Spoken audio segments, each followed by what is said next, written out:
పరమేశ్వర స్వరూపమైన సభకి నమస్కారం.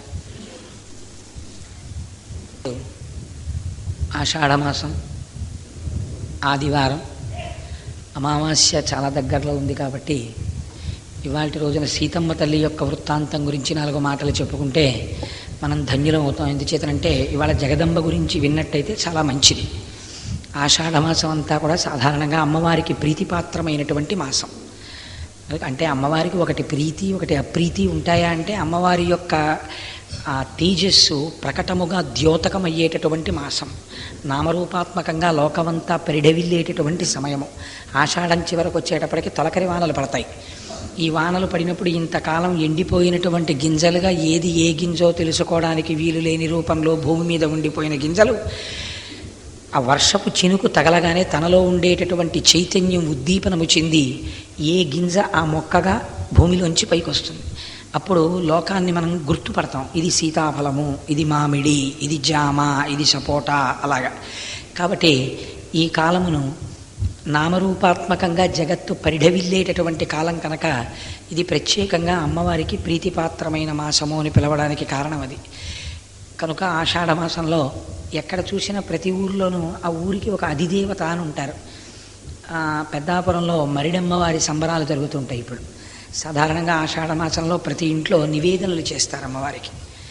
ఆ రామాయణాంతర్గతంగానే ఒక విషయాన్ని ప్రతిపాదన చేస్తారు. ప్రతి ఊరికి కూడా ఒక అధిష్టాన దేవత ఉంటారు. ఒక ఊరి నుంచి మనం బయలుదేరి ఆ ఊరి పొలిమేర దాటి వెళ్ళిపోయేటప్పుడు ప్రమాదం జరగకుండా ఉండాలి అంటే ఒక ఉపాయాన్ని చెప్తుంది శాస్త్రం. ఏ ఊరి అధిష్టాన దేవత ఉంటుందో ఆ అధిష్టాన దేవతకు చెప్పులు విప్పి ఒక నమస్కారం చేసుకోవాలి. వాహనం ఎక్కిన తర్వాత నమస్కారం రామచంద్రమూర్తితో చేయిస్తారు. అలాగా సీతమ్మ తల్లి గంగానదికి మొక్కుకుంటుంది. అట్నుంచి వచ్చి నీకు 1000 కళ్ళు కండలు ఇస్తాను అంటుంది. మళ్ళీ మేము క్షేమంగా తిరిగి రావాలి అంటుంది. ఒక వాహనం ఎక్కి ఒక ఊరు విడిచిపెట్టి ఇంకొక ఊరు మీరు వెళ్ళినప్పుడు జాతకరీత్యా ఏదైనా ప్రమాదం జరగవలసినటువంటి కాలము ఆసన్నమై ఉంటే అది తప్పాలి అంటే శాస్త్రం ఒక నివారణ చెప్పింది. ఆ ఊరి అధిష్టాన దైవమైనటువంటి అమ్మవారు ఉంటుంది. ఆవిడికి నమస్కారం చేయాలి. అమ్మ, నేను ఈ ఊరు విడిచిపెట్టి కారణాంతరముల చేత వెళ్ళవలసి వస్తుంది. నేను ఈ ఊరు విడిచి వెళ్ళినప్పుడు సర్వదా సర్వదేశేషు పాతు త్వాం భువనేశ్వరి మహామాయా జగద్ధాత్రి సచ్చిదానందరూపిణి. దేవి భాగవతంలో వ్యాస భగవానుడు చెప్తాడు ఈ శ్లోకాన్ని. ఇది మహామంత్రం. నిజానికి ఈ శ్లోకం ఎవరికి రావాలంటే చిన్నపిల్లలందరికీ రావాలి. స్కూల్కి వెళ్ళేటటువంటి పిల్లలు, కాలేజీకి వెళ్ళేటటువంటి పిల్లలకి ఈ శ్లోకం రావాలి. వాళ్ళు ఏది చెప్పినా ఏది చెప్పకపోయినా ఇంట్లోంచి బయలుదేరి బయటికి వెళ్ళేటప్పుడు ఒక్కసారి చాలా తేలికైన శ్లోకం సర్వదా సర్వదేశేషు పాతు త్వాం భువనేశ్వరి మహామాయా జగద్ధాత్రి సచ్చిదానందరూపిణి. అమ్మ, సర్వదా అన్ని కాలముల యందు, సర్వదేశేషు అన్ని దేశముల యందు. ఎందుచేతంటే కాలము ఒకలా ఉండదు. నేను ఉదయం ఒక పూజలో ఉండొచ్చు, అప్పుడు నేను చాలా సంతోషంగా ఉంటాను. ఆ పూజ అయిపోయిన తర్వాత నేను ఇంటికి వచ్చిన తర్వాత నాకు పన్ను విశేషమైనటువంటి పోటు పెట్టచ్చు. అప్పుడు నేను దుఃఖం అనుభవిస్తున్నటువంటి కాలము. నా ప్రారబ్ధ కర్మని దుఃఖ రూపంలో అనుభవిస్తున్నాను. మళ్ళీ నేను రామాయణం మీద ప్రసంగం చేయడానికి వస్తాను. వచ్చి రామాయణ ప్రసంగం చేయడంలో తాదాత్మ్యత చెంది ఆ నొప్పి మర్చిపోతాను. అది నేను ఆనందపడుతున్న కాలము. ఒక దేశమునందు నేను ఆనందం అనుభవించాను, వేరొక దేశమునందు దుఃఖం అనుభవించాను, వేరొక దేశమునందు మళ్ళీ ఆనందాన్ని అనుభవిస్తాను. నేను ఏ కాలమునందు ఏ దేశమునందు ఎక్కడ ఉన్నా నన్ను మాత్రము నువ్వు కాపాడాలి. ఎందుకంటే ఆవిడ పంచమి పంచసంఖ్యేసి పంచసంఖ్యోపచారిణి, పంచభూత స్వరూపంగా ఉండేటటువంటిది అమ్మవారు. ఎందుకంటే ప్రకృతిగా చెప్పవలసి వచ్చినప్పుడు అమ్మవారిని చెప్పాలి, ఆత్మస్వరూపంగా చెప్పినప్పుడు శివుణ్ణి చెప్తాను లేదా నారాయణ అని పిలుస్తాం. కాబట్టి ఆ ప్రతిపాదన చేసేటప్పుడు ప్రకృతి స్వరూపం అమ్మవారు కనుక ప్రమాదము తొలగాలి అంటే తప్పకుండా ఊరి అధిష్టాన దేవతకి నమస్కారం చేసి బయలుదేరు. అమ్మవారు ఒక అనుగ్రహాన్ని పలుకుతుంది. నేను నీకు అనుజ్ఞనిస్తున్నాను, నీవు మళ్ళీ తిరిగి క్షేమముగా వచ్చదవుగాక అని. తిరిగి వస్తాం. 365 రోజులు మీరు ఇక్కడ స్థిర నివాసం ఏర్పరచుకొని ఈ ప్రాంతంలో ఉన్నటువంటి నీళ్లు తాగుతూ, ఈ ప్రాంతంలో పండినటువంటి పంటలు తింటూ, పుత్రపౌత్రాభివృద్ధిగా ఐశ్వర్యంతో తొలతూగుతూ అనేకమైనటువంటి సుఖములను ఇంద్రియముల చేత అనుభవించగలుగుతున్నారంటే ఆ తల్లి లోపల శక్తి స్వరూపిణిగా ఉండబట్టి అనుభవించగలుగుతున్నాం. కాబట్టి ఏడాదికి ఒక్క మాటైనా కృతజ్ఞతని ఆవిష్కరిస్తాం. అమ్మా నీ అనుగ్రహం అమ్మ ఇది. కాబట్టి క్రిందటి సంవత్సరం నేను, నా భార్య, నా కొడుకు, నా కూతురు, ఈ ఏడాది నాకు ఒక కోడలు వచ్చింది. అంటే నాకంటే కోటేశ్వరరావు అబ్బాయికి పెళ్ళైపోయిందా అనుకోకండి, నేను ఉదాహరణకి చెప్పానంతే. అందుకని నాకు ఒక కోడలు వచ్చింది. ఆ పై ఏడాది నాకు అల్లుడు వచ్చాడు. ఇలా నా కుటుంబం వృద్ధి చెందుతోంది. ఆ పైన నేను ఒక మనవణ్ణి చూశాను. ఇలా నేను పుత్రపౌత్రాభివృద్ధిగా ఉండగలిగాను అంటే నీ అనుగ్రహం.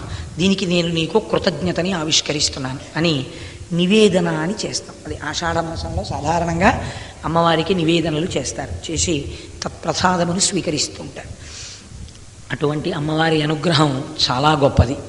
సరే, ఇవాల్టి రోజు ఆషాఢ మాసంలో ఆదివారం కనుక ఇవాళ అందుకని సీతమ్మ తల్లి యొక్క వృత్తాంతం గురించి 4 మాటలు చెప్పుకున్నా, ఆ తల్లి గురించి విన్నా విశేషమైనటువంటి ఫలితము కనుక నేను ఇవాళ సీతమ్మ తల్లి గురించి మాట్లాడతాను అని నిన్నటి రోజున ప్రతిపాదన చేసి ఉన్నాను. దేశకాలాదులను అనుసరించి ఎప్పుడు ఏది చెప్పుకోవాలో అది చెప్పుకుంటే దానివల్ల ద్విగుణీకృతమైనటువంటి ఫలితము కలుగుతుంది కనుక. సరే చూడండి, రామాయణంలో సీతమ్మ తల్లి గురించి మాట్లాడవలసి వచ్చినప్పుడు వాల్మీకి మహర్షి అన్నారు, కావ్యం రామాయణం కృత్స్నం సీతాయాశ్చరితం మహత్ పౌలశ్చ వధమిత్యేవా చకార చరితం వ్రత. మహర్షి ఏది మాట్లాడినా చాలా ఆశ్చర్యంగా ఉంటుంది. రామాయణంలో ఒక్కొక్క శ్లోకాన్ని చదివినప్పుడు ఆ కన్నుల వెంట బాష్పధారలు కారుతాయి. అసలు రామాయణం చదివేటప్పుడు చాలా సందర్భాల్లో అయితే ఏమవుతుందంటే, మీరు నేను గొప్పకి చెప్పుకుంటున్నాను అనుకోండి, అతిశయానికి చెప్పుకుంటున్నాను అనుకోండి, నేను మీకు ఒక విషయాన్ని విజ్ఞాపన చేస్తాను. అది నేను ఏమీ స్వార్థంతో కానీ అహంకారంతో కానీ నేను చెప్పట్లేదు. నేను సంపూర్ణ రామాయణ ప్రవచనాలు చెయ్యాలి అనుకున్న రోజులలో మూలాన్ని చదువుతూ ఉండేవాడిని. ఆ చదువుతున్నప్పుడు కొన్ని ఘట్టాలు చదువుతుంటే, కళ్ళజోడు పెట్టుకున్న శ్లోకాలు చదువుతుంటే కన్నుల వెంట కారినటువంటి నీటి ధారలు కంటి అద్దాల మీద పడి కళ్ళు కనపడేవు. కనపడకపోతే కాసేపటికి ఏంటి శ్లోకాలు సరిగ్గా కనపట్టలేదు అంటే నేను ఏడుస్తున్నాను అని అప్పుడు తెలిసేది. అప్పుడు తీసి కళ్ళజోడు తుడుచుకుని పక్కన పెడితే అలవాట్లేని ఏడుపు కదా. చిన్నప్పుడు అంటే ఏదో అమ్మోసారి కొట్టేది, ఎప్పుడన్నా ఏడిచేవాళ్ళం. ఏడవలసిన అవసరాలు ఈశ్వరుడు ఏం కల్పించలేదు, భగవానుడు అనుగ్రహించి ఉన్నాడు. అందుచేత అలవాట్లేని ఏడుపు కళ్ళ వెంట నీళ్ళు వస్తూ ముక్కు వెంట నీళ్ళు వచ్చేవి. ఒక అరగంట చదివేటప్పటికి కళ్ళ వెంట నీళ్లు ముక్కు వెంట నీళ్లు ఎక్కువైపోతే తలకాయ పోటు వచ్చేది. అందులో మళ్ళీ రామాయణం తీయడం ఓ పక్కన పెట్టేసి కానీ మనస్సు ఏమి రామాయణం అని బహుభంగిమల ఆనందాన్ని పొందుతుండేది. ప్రవచనం చేసి నేను పొందిన ఆనందం కన్నా ఆ 42 రోజులు నేను రాత్రింబవళ్ళు నా మనస్సు రామాయణం గురించి ఆలోచించేది. నిద్రపోతున్నప్పుడు కూడా రామాయణమే, ఎప్పుడూ రామాయణమే. ఎందుకంటే మనస్సు అంత తాదాత్మ్యత చెందింది. నీ కృపన్ బ్రతికితిన్ అంటారు పోతన గారు ఆ మహాభాగవతంలో ఒక చోట. నేనైతే అంటాను, నా జీవిత కాలము ఇప్పటికి 47 సంవత్సరములైతే నేను బ్రతికిన కాలము ఏదైనా ఉంటే అలా రామాయణాదులు చెప్పుకున్న రోజులేవో అవే నా ఆయుర్దాయం. అంటే అవే లెక్కించవలసినటువంటి రోజు. మిగిలినవి ఈ సమస్త జీవకోటిలాగే తిన్నాం పడుకున్నాం. కనుక మహర్షి ఒక అందమైన శ్లోకాన్ని చెప్తారు. ఆయన అంటారు, కావ్యం రామాయణం కృత్స్నం సీతాయాశ్చరితం మహత్. ఇది రామాయణం, ఇది ప్రధానముగా సీతాయాశ్చరితం, ఇది సీతమ్మ తల్లి యొక్క చరిత్ర. సీతాయాశ్చరితం మహత్ పౌలస్త్య వధమిత్యేవ, ఇది పౌలస్త్యుని యొక్క వధ. పౌలస్త్యుడు అంటే చతుర్ముఖ బ్రహ్మగారి యొక్క కుమారుడైన పులస్త్య బ్రహ్మ యొక్క మనవడైనటువంటి రావణ బ్రహ్మ యొక్క వధ. రావణ బ్రహ్మ వధ సీతమ్మ తల్లి చరిత్ర. దీన్ని నేను చెప్పి ఉన్నాను. దీనికి రామాయణం అని పేరు. ఎంత చిత్రమైన మాట చూడండి. ఇందులో రామకథ అన్న మాట ఎక్కడైనా ప్రయోగించారా? ఎక్కడా ప్రయోగించలేదు. ఆయన అంటారు, కావ్యం రామాయణం కృత్స్నం సీతాయాశ్చరితం మహత్, ఇది సీతమ్మ తల్లి యొక్క చరిత్ర. ఇది మీరు ఎక్కడ చూడండి రామాయణంలో సీతమ్మ తల్లి కనపడుతుంటుంది. ఈ సీతమ్మ తల్లి కనపడడంలో ఒక ఆశ్చర్యకరమైనటువంటి విషయం ఉంది. మీకు ప్రపంచంలో భర్త ఎంత గొప్పవాడు కానివ్వండి, ఎంత ఉన్నతుడు కానివ్వండి, ఎంత సంస్కారవంతుడు కానివ్వండి, ఆయన కీర్తిని నిర్ణయించగలిగినటువంటి అధికారము ఒక్క భార్యకి మాత్రమే ఉంటుంది. ఇది అవిభాజ్యమైనటువంటి విషయం, మీరు తిరస్కరించలేనటువంటి విషయం. ఒక తమ్ముడు సరి అయిన వ్యక్తి కాడనుకోండి, అన్నగారు మహాప్రాజ్ఞుడు అనుకోండి, ఆ తమ్ముడు చేసేటటువంటి దుష్కార్యముల వలన అన్నగారి యొక్క ప్రతిష్టకి భంగం రాదు. ఇది కూడా రామాయణమే చెప్తుంది. అగస్త్యుడికి ఒక తమ్ముడు ఉన్నాడు, కానీ ఆయనకంటూ ఆయన చేసింది ఏమిటో మనకి రామాయణంలో ఏం కనపడదు. అందుకని ఆయనకి ఇంకా పేరు పెట్టలేదు మహర్షి. ఎంత గొప్పగా మాట్లాడారంటే అగస్త్య భ్రాత అన్నారంతే, అగస్త్యుడి సోదరుడు. అందుకే ఇప్పటికీ ఏమంటారంటే చాలా పేరు ప్రఖ్యాతులు కలిగినటువంటి వాడు ఒకడు, అసలు ఊరు పేరు లేనివాడు ఒకడు ఉన్నాడు అనుకోండి. ఆయనకి 2 కొడుకులండి. పెద్ద ఆయన మీకు తెలుసు కదా, మహానుభావుడు ఆయన. రెండో ఆయన, మరి ఆయన ఏం చేస్తుంటారండి? అగస్త్య భ్రాత అంటారు. అంటే పెద్ద ఆయనకు ఉన్నంత పేరు ప్రఖ్యాతులు రెండో ఆయనకి లేవు. ఇది కూడా రామాయణంలోంచి వచ్చినటువంటి సామెత. కాబట్టి ఒక తమ్ముడు అన్నగారి కీర్తిని నిర్ణయించలేడు, కానీ అలాగే ఒక తండ్రి ఒక కొడుకు యొక్క కీర్తిని నిర్ణయించలేడు. కానీ ఒక భర్త యొక్క జీవితాన్ని భార్య శాసిస్తుంది. భర్త యొక్క కీర్తి ప్రతిష్టల్ని భార్య శాసిస్తుంది. భర్త యొక్క అభ్యుదయాన్ని భార్య శాసిస్తుంది. నేను ఇవాళ పొద్దున్నే సత్కళావాహినిలో ఒక పూజ జరిగితే ఆ పూజలో ఒక చిన్న మాట గురించి ఒక మాట చెప్పి ఉన్నాను. లలితా సహస్రనామ స్తోత్రంలో ఒక నామం ఉంది, పులోమజార్చిత అని. పులోమజార్చిత అంటే పులోముని యొక్క కుమార్తె అయినటువంటి ఆవిడ చేత అర్చింపబడినటువంటిది. ఎవరు పులోముని యొక్క కుమార్తె? పులోముని యొక్క కుమార్తె శచీదేవి. శచీదేవి చేత అర్చింపబడింది. ఎవరు? లలితాదేవి. లలితాదేవిని శచీదేవి అర్చిస్తే ఎవరికి ప్రయోజనం కలిగింది? ఇంద్రుడికి ప్రయోజనం కలిగింది. ఇంద్రుడు ఏమయ్యాడు? సామ్రాజ్య పట్టాభిషేకాన్ని పొంది, మహేంద్ర వైభవాన్ని పొంది, స్వర్గలోకాధిపత్యాన్ని పొందాడు. ఇంద్రుడికి ఆ పదవి ఎవరి వలన ఉన్నది? ఆయన భార్య ఉపాసన వలన ఉన్నది. భార్య పూజ ఎంత ముఖ్యమో, భార్య పూజ వలన ఎవరి జీవితము ఉద్ధరింపబడుతుందో లలితా సహస్రనామం మీకు చెప్తుంది. హర్షధర్మంలో, మన సనాతన ధర్మంలో నిన్న పెళ్లి చేసుకుని ఇవాళ విడాకులు ఇచ్చేసుకోవడం మనకి తెలియదు. లేకపోతే భర్త ఉండగానే భార్య తప్పు పనులు చేయడం, అది చాలా తేలికగా తీసుకోవడం, కామమే ప్రధానమైనటువంటి జీవన విధానంగా పెట్టుకుని సంచరించడం, పశు ప్రవృత్తితో ఉండడం, భౌతికమైనటువంటి అభివృద్ధిని చూసుకుని విర్రవీగిపోవడం, ఆధ్యాత్మికమైనటువంటి వైభవం చేతకాకపోవడం, ఇవి భారతదేశానికి తెలియనటువంటి విషయాలు. భారతదేశానికి గౌరవం దేనివల్ల వచ్చింది అంటే మనం ప్రయోగించినటువంటి ఉపగ్రహాల వలన కాదు. మీరు బాగా జ్ఞాపకం పెట్టుకోండి. మనకున్నటువంటి అభివృద్ధి వలన కాదు, మనకున్న ఐశ్వర్యము వలన కాదు. భారతదేశాన్ని ఇప్పటికీ ఎందుకు గౌరవిస్తారు అంటే, నేను ఈ మధ్యనే ఒక పుస్తకం చదివాను. ఆ పుస్తకంలో ఒక జర్మన్ బేస్డ్ కార్డియాలజిస్ట్ ఒక ఆయన ఆ పుస్తకాన్ని రాశాడు. ఆయన ప్రపంచ ప్రఖ్యాతమైనటువంటి హృద్రోగ నిపుణుడు. ఆయన ఎన్నో గుండె ఆపరేషన్లు చేశాడు, ఎంతమందికో ప్రాణాలు దానం చేశాడు. ఆయన ఒకచో భారతదేశానికి వచ్చాడు. వచ్చి భారతదేశంలో ఆయన అనుకోకుండా, ఆయన ప్రమేయం లేకుండా, ఆయనకేం వెడదామని అనుకోలేదు, అనుకోకుండా ఆయన హైదరాబాద్లో రామకృష్ణ మిషన్కి వెళ్ళారు. రామకృష్ణ మిషన్లో ఆ రోజు సాయంకాలం స్వామి రంగనాథానంద మాట్లాడుతున్నారు. స్వామి రంగనాథానంద ప్రసంగం విన్న తర్వాత ఆయనలో మార్పు వచ్చింది. ఆయన వెంటనే జర్మనీ వెళ్ళి ఒక పేపర్ రాశారు. అంతకుముందు ఎన్నో పేపర్స్ సబ్మిట్ చేసిన ఆయన ఒక ఆశ్చర్యకరమైన పేపర్ రాశాడు.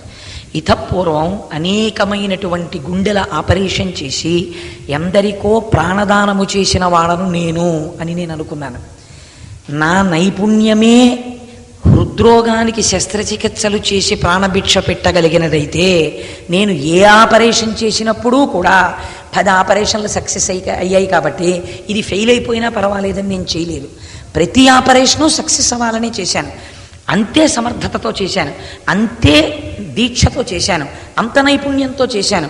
కానీ కొన్ని ఆపరేషన్లు చేసినప్పుడు వాళ్ళు బ్రతకలేదు, మరణించారు ఆపరేషన్ టేబుల్స్ మీదే. స్వామి రంగనాథానంద ప్రసంగం విన్న తరువాత నేను ఒక విషయం తెలుసుకున్నాను. భారతదేశంలో నా సమర్థతని మించి ఈశ్వరానుగ్రహం ఉన్నదొకటి ఉన్నది. అది అనుగ్రహించిన నాడు నేను ఆపరేషన్ చేసి వాణ్ణి బతికించానన్న కీర్తి నాకు దక్కుతోంది. అది యశస్విని, అమ్మవారు నన్ను ఇలా అనుగ్రహించినదని రంగనాథానంద ఆ ప్రసంగము చేత తెలుసుకుని నేను ఈశ్వర కింకరుడనైనాను. భారతదేశంలో సనాతన ధర్మము మాత్రమే యథార్థమును చెప్పగలదు, వాళ్ళు మాత్రమే ఉన్నదున్నట్లు ఆవిష్కరించగలడు అని ఆయన రాసిన పుస్తకాన్ని నా స్నేహితుడు కూడా నాకు బహుకరించి, కోటేశ్వరారు మీరు ఈ పుస్తకం చదవండి అన్నాడు. నేను ఆ పుస్తకం చదివి ఆశ్చర్యపోయాను. చూడండి, నేను ఈ మాట ఎందుకు చెప్తున్నానంటే, ఒక భర్త అంత గొప్పవాడై ఉండి ఉండవచ్చు, కానీ ఆ భర్త గౌరవాన్ని ఎవరు నిలబెడతారు, ఆ భర్త ఆయుర్దాయాన్ని ఎవరు నిలబెడతారు అంటే భార్య నిలబెట్టగలదు. ఎలా నిలబెట్టగలదు? మీకు నేను ఒక ఉదాహరణ చూపిస్తాను. మనకి శాస్త్రంలో సుముహూర్తం పెట్టినప్పుడు మనం ఏం చేస్తామండి? సుముహూర్తానికి మనం మంగళసూత్రం కట్టాం. సుముహూర్తానికి మనం చేసేది కేవలం జీలకర్ర బెల్లం పెడతాం అంతే. ఎందుకు జీలకర్ర బెల్లం పెట్టడం? ఏం జీలకర్ర బెల్లం పెట్టకపోతే ఏమంటే మా ఇంట్లో జీలకర్ర కనపడలేదు ఆ సమయానికి, ఇది ఇంగువ కనపడింది, ఇంగువ బెల్లం నూరి పెట్టకూడదా? పెట్టరు. జీలకర్ర బెల్లం ఎందుకు పెడతారంటే జీలకర్ర ముసలితనం రాకుండా చూస్తుంది. బెల్లానికి నిలవ దోషం ఉండదు.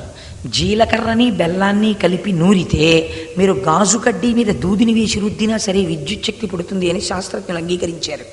జీలకర్రని బెల్లాన్ని కలిపి నూరినప్పుడు కూడా విద్యుత్ శక్తి పుడుతుంది. కానీ రెండింటినీ కలిపి నూరినటువంటి ముద్దని సుముహూర్త సమయంలో వాళ్ళిద్దరి నక్షత్రాలు ఏకీకృతమైనప్పుడు ఒకరి యొక్క మూర్ధన్య స్థానముల మీద ఒకరు ఉంచుకుంటే వారిద్దరి మధ్య జీవితంలో ఒక బండికి 2 చక్రాలులా తమ జీవిత పదాన్ని నడిపించుకోగలిగినటువంటి ఒక గొప్ప అవగాహన కలుగుతుంది, త్యాగము కలుగుతుంది. అలాంటి భావన కలిగితే తప్ప వాళ్ళు దంపతులుగా ఉండడానికి యోగ్యులు కారు. ఇవాళ పెళ్లి చేసుకుని రేపు విడాకులు ఇచ్చుకుంటే రేపొద్దున్న జాతికి బరువు అయిపోతారు వాళ్ళ బిడ్డలు. ఆ బిడ్డలకి నడువుడు ఉండదు. వాళ్ళు సమాజమునకు చెడు ప్రవర్తన, ఒక తప్పు మార్గదర్శకం కింద నిలబడతారు. అందుకని 10 కాలాలు కలిసి ఉండడాన్ని ప్రధానంగా తీసుకుంది సనాతన ధర్మం. దీనికోసం మనస్సులు ఏకీకృతం కావాలి, ఇద్దరి మధ్య ఘర్షణ ఉండకూడదు. అందుకే సుముహూర్తానికి జీలకర్ర బెల్లం పెట్టించి మంగళసూత్రధారణ చేసేటప్పుడు మీరు చూడండి, ఒక కొబ్బరి బొండం మీద మంగళసూత్రాన్ని పెట్టి ఎంతో జాగ్రత్తగా మంగళసూత్రానికి పూజ చేసి, అది ఏముందండి, ఒక 3 జానలు ఉన్నటువంటి ఒక పసుపు తాడు. మీరు భౌతికంగా చూస్తే కొబ్బరి బొండం మీద పెట్టి ఆ శతమానాలతో కూడినటువంటి మంగళసూత్రానికి పూజ చేస్తారు, నైవేద్యం పెడతారు. ఇవాళ చాలా చోట్ల అసలు ఆ మంగళసూత్రానికి పూజ చేస్తున్నప్పుడు వీడియో మీద ఉన్న పిచ్చి మనకు ఆ క్రతువు మీద ఉండదు కాబట్టి మనం గమనించాం. నివేదన కూడా చేస్తారు. చేసి ఆ మంగళసూత్రాన్ని 10 మంది సువాసినుల యొక్క కంఠాలలోకి తీసుకొచ్చి పెడతారు. ఎందుకని అంటే మనం ఆ పసుపు తాడు చూడం, ఆ పసుపు మనకి ఎక్కడ ఉన్నా. అందుకే భారతీయ స్త్రీ ముఖానికి పసుపు రాసుకుని ఉంటుంది. కనకదుర్గమ్మ తల్లిని చూడండి, ఇంత పసుపు రాసుకుని ఇంత బొట్టు పెట్టుకుని ఇక్కడి నుంచి ఇక్కడికి నవ్వుతూ ఉంటుంది జగన్మాత. కనుక ఆ పసుపు ముఖానికి రాసుకోవడం, ఆ బొట్టు పెట్టుకోవడం, ఆ పసుపులోకి తొందరగా దేవత ఆవాహన అవుతుంది. నీరు పసుపు ఈ 2 చాలా గొప్పవి. ఈశాన్యంలో కాసి నీళ్లు పెడితే చాలు భగవానుడు ఆవాహన అవుతాడు. అలాగే మీరు ఇంత పసుపు ముద్ద తమలపాకలో పెడితే చాలు గణపతి ఆవాహన అవుతారు. ఆ పసుపు త్రాటికి రాసి అందులోకి సర్వమంగళాదేవతని ఆవాహన చేస్తారు. ఈ సర్వమంగళాదేవత ఆవాహన అయినటువంటి సూత్రాన్ని చేతిలో పట్టుకొని వరుడు ప్రతిజ్ఞ చేస్తాడు. ఆయన ఆ మెడలో కడుతూ ఒక మాట చెప్తాడు, మాంగళ్యం తంతునా నేనా మమ జీవన హేతునా కంఠే బధ్నామి శుభగే త్వం జీవ శరదాం శతం. 3 మాటలే ముళ్ళేస్తాడు. ప్రతి ముడికి కుంకం బొట్టు పెడతాడు. నేను ఉన్నాను అని ఏమి గుర్తు, మీ ఆయన ఉన్నారా అండి అని అడగరు. ఆవిడ బొట్టు పెట్టుకుని మెడలో మంగళసూత్రాలు ఉన్నాయనుకోండి, ఆవిడ ఉన్నట్టు గుర్తు, ఆయన ఉన్నారు అంతే. ఆ మంగళసూత్రము దాని పేరు, 5వ తనము. అందుకని ఆ మంగళసూత్రాన్ని మెడలో కట్టుకుంటారు.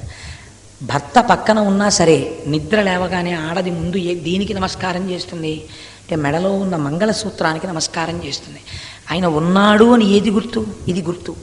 అమ్మా, ఆయనకి జాతకంలో గ్రహములు కదులుతున్నప్పుడు ఒక్కొక్కసారి గండకాలం వస్తుంది, వచ్చినప్పుడు నీ అనుగ్రహం లేకపోతే ఆయనకి ఏదైనా ప్రమాదం జరగచ్చు. కానీ ఇవాళ నేను నిద్ర లేవగానే ఏ మంగళసూత్రాన్ని కళ్ళకద్దుకున్నానో ఆ మంగళసూత్రాన్ని నేను ఉన్నంత కాలము ఇలా కళ్ళకద్దుకునేటటువంటి భాగ్యము నాకు కలగడం అన్నది నీ అనుగ్రహం మీద ఆధారపడింది. అందుచేత తల్లి, నేను ప్రతిరోజు ఇలా కళ్ళకద్దుకునేటటువంటి అదృష్టాన్ని నువ్వు కల్పించు అని మంగళసూత్రాన్ని కళ్ళకద్దుకుంటారు. కాబట్టి అంత సర్వోత్కృష్టమైనటువంటి ధర్మము సనాతన ధర్మము. మీరు చూడండి, భార్యకి అంత గొప్ప స్థానం ఇచ్చారు. భార్య మెడలో తాళి కట్టి, ఈ తాడు నీ మెడలో ఉంటే నేనున్నానని గుర్తు. తన అస్తిత్వమునంతటినీ తీసుకెళ్ళి ఒక త్రాటి యందు పెట్టేశాడు పురుషుడు.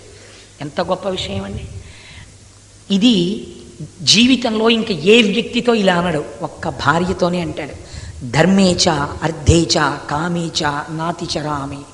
ధర్మమునందు అర్థమునందు కామమునందు నిన్ను నేను అతిక్రమించను ప్రమాణం చేస్తాడు. పీటల మీద కూర్చుంటే ఈవిడ ఎవరు అడగకుండానే ఒక మాట చెప్పుకుంటాడు. ఏమని? ధర్మపత్ని సమేతస్య ఆత్రేషగోత్రోద్భవస్య కోటేశ్వర శర్మనామధేయస్య ధర్మపత్ని సమేతస్య అంటాం. కామపత్ని అని మనం ఎక్కడా పిలవం. ధర్మపత్ని మన ఆర్ష సనాతన ధర్మమే అంతా. మన ప్రాణం ఇది ధర్మమే, మనకింకొకటి కాదండి. ధర్మము ప్రధానము, రామాయణం అంతా ధర్మమే. అందుకే ధర్మపత్ని అంటాడు. ఏమిటి ధర్మపత్ని అంటే? అసలు ఆవిడే ధర్మం. అది విచిత్రం. భార్య ఎవరో తెలుసా అండి? రాశీభూతమైన ధర్మం. అదేమిటండి మీరు అలా మాట్లాడతారు? ధర్మం ఏమిటండి భార్య అని మీరు అడగచ్చు. భార్య ధర్మము కనుక ధర్మమునందు కామము అర్థమునిస్తోంది మీకు. ధర్మబద్ధమైన కామము ఏ అర్థాన్ని ఇస్తోంది మీకు? కొడుకునిస్తోంది, కూతురునిస్తోంది. వంశాభివృద్ధి కలుగుతోందా లేదా? మీరు వృద్ధులైపోయిన తర్వాత పట్టెడు అన్నాన్ని తెచ్చి వాడు పెడతాడు. మీరు పడుకుంటే వాడు వచ్చి కాళ్ళు పడతాడు. మీరు సంధ్యావందనం చేయలేకపోతే మీ పనుపును వాడు సంధ్యావందనం చేస్తాడు. మా నాన్నగారి పేరు చెప్పి, మా నాన్నగారి పేరు రాయండి చాలు శుభలేఖ మీదని మీ పేరు రాయిస్తాడు. ఓ పెళ్ళికెడితే మీరు వెళ్ళలేకపోతే మా తండ్రి గారి పేరు మీద చదివిస్తున్నారని చదివిస్తాడు. అలాంటి అధికారం ఒక్క కొడుకు వలన తండ్రి మాత్రమే పొందుతాడు, వేరొకరికి లేదు అయోగ్యత. కాబట్టి ఇప్పుడు మీ పేరు మీద ఇంత పుణ్యకార్యం చెయ్యగలిగిన అదృష్టం కొడుకు రూపంలో మీ తేజస్సుని తాను పుచ్చుకొని కొడుకు రూపంలో మళ్ళీ మీకు ఇస్తున్నటువంటి ధర్మం ఎవరు? ధర్మము ఎలా అనుష్ఠిస్తే అనుగ్రహించి రక్షణ కల్పిస్తుందో అలా తాను ధర్మమై మీ తేజస్సుని తాను పుచ్చుకొని మీ తేజస్సుని మళ్ళీ మీకు కుమారుడిగా ఇచ్చి శరీరము పడిపోయిన తర్వాత కూడా వీడితో గయాశ్రాద్ధం పెట్టించి మీకు ఉన్నత గతులను కల్పించినటువంటి రాశీభూతమైన ధర్మమే భార్య.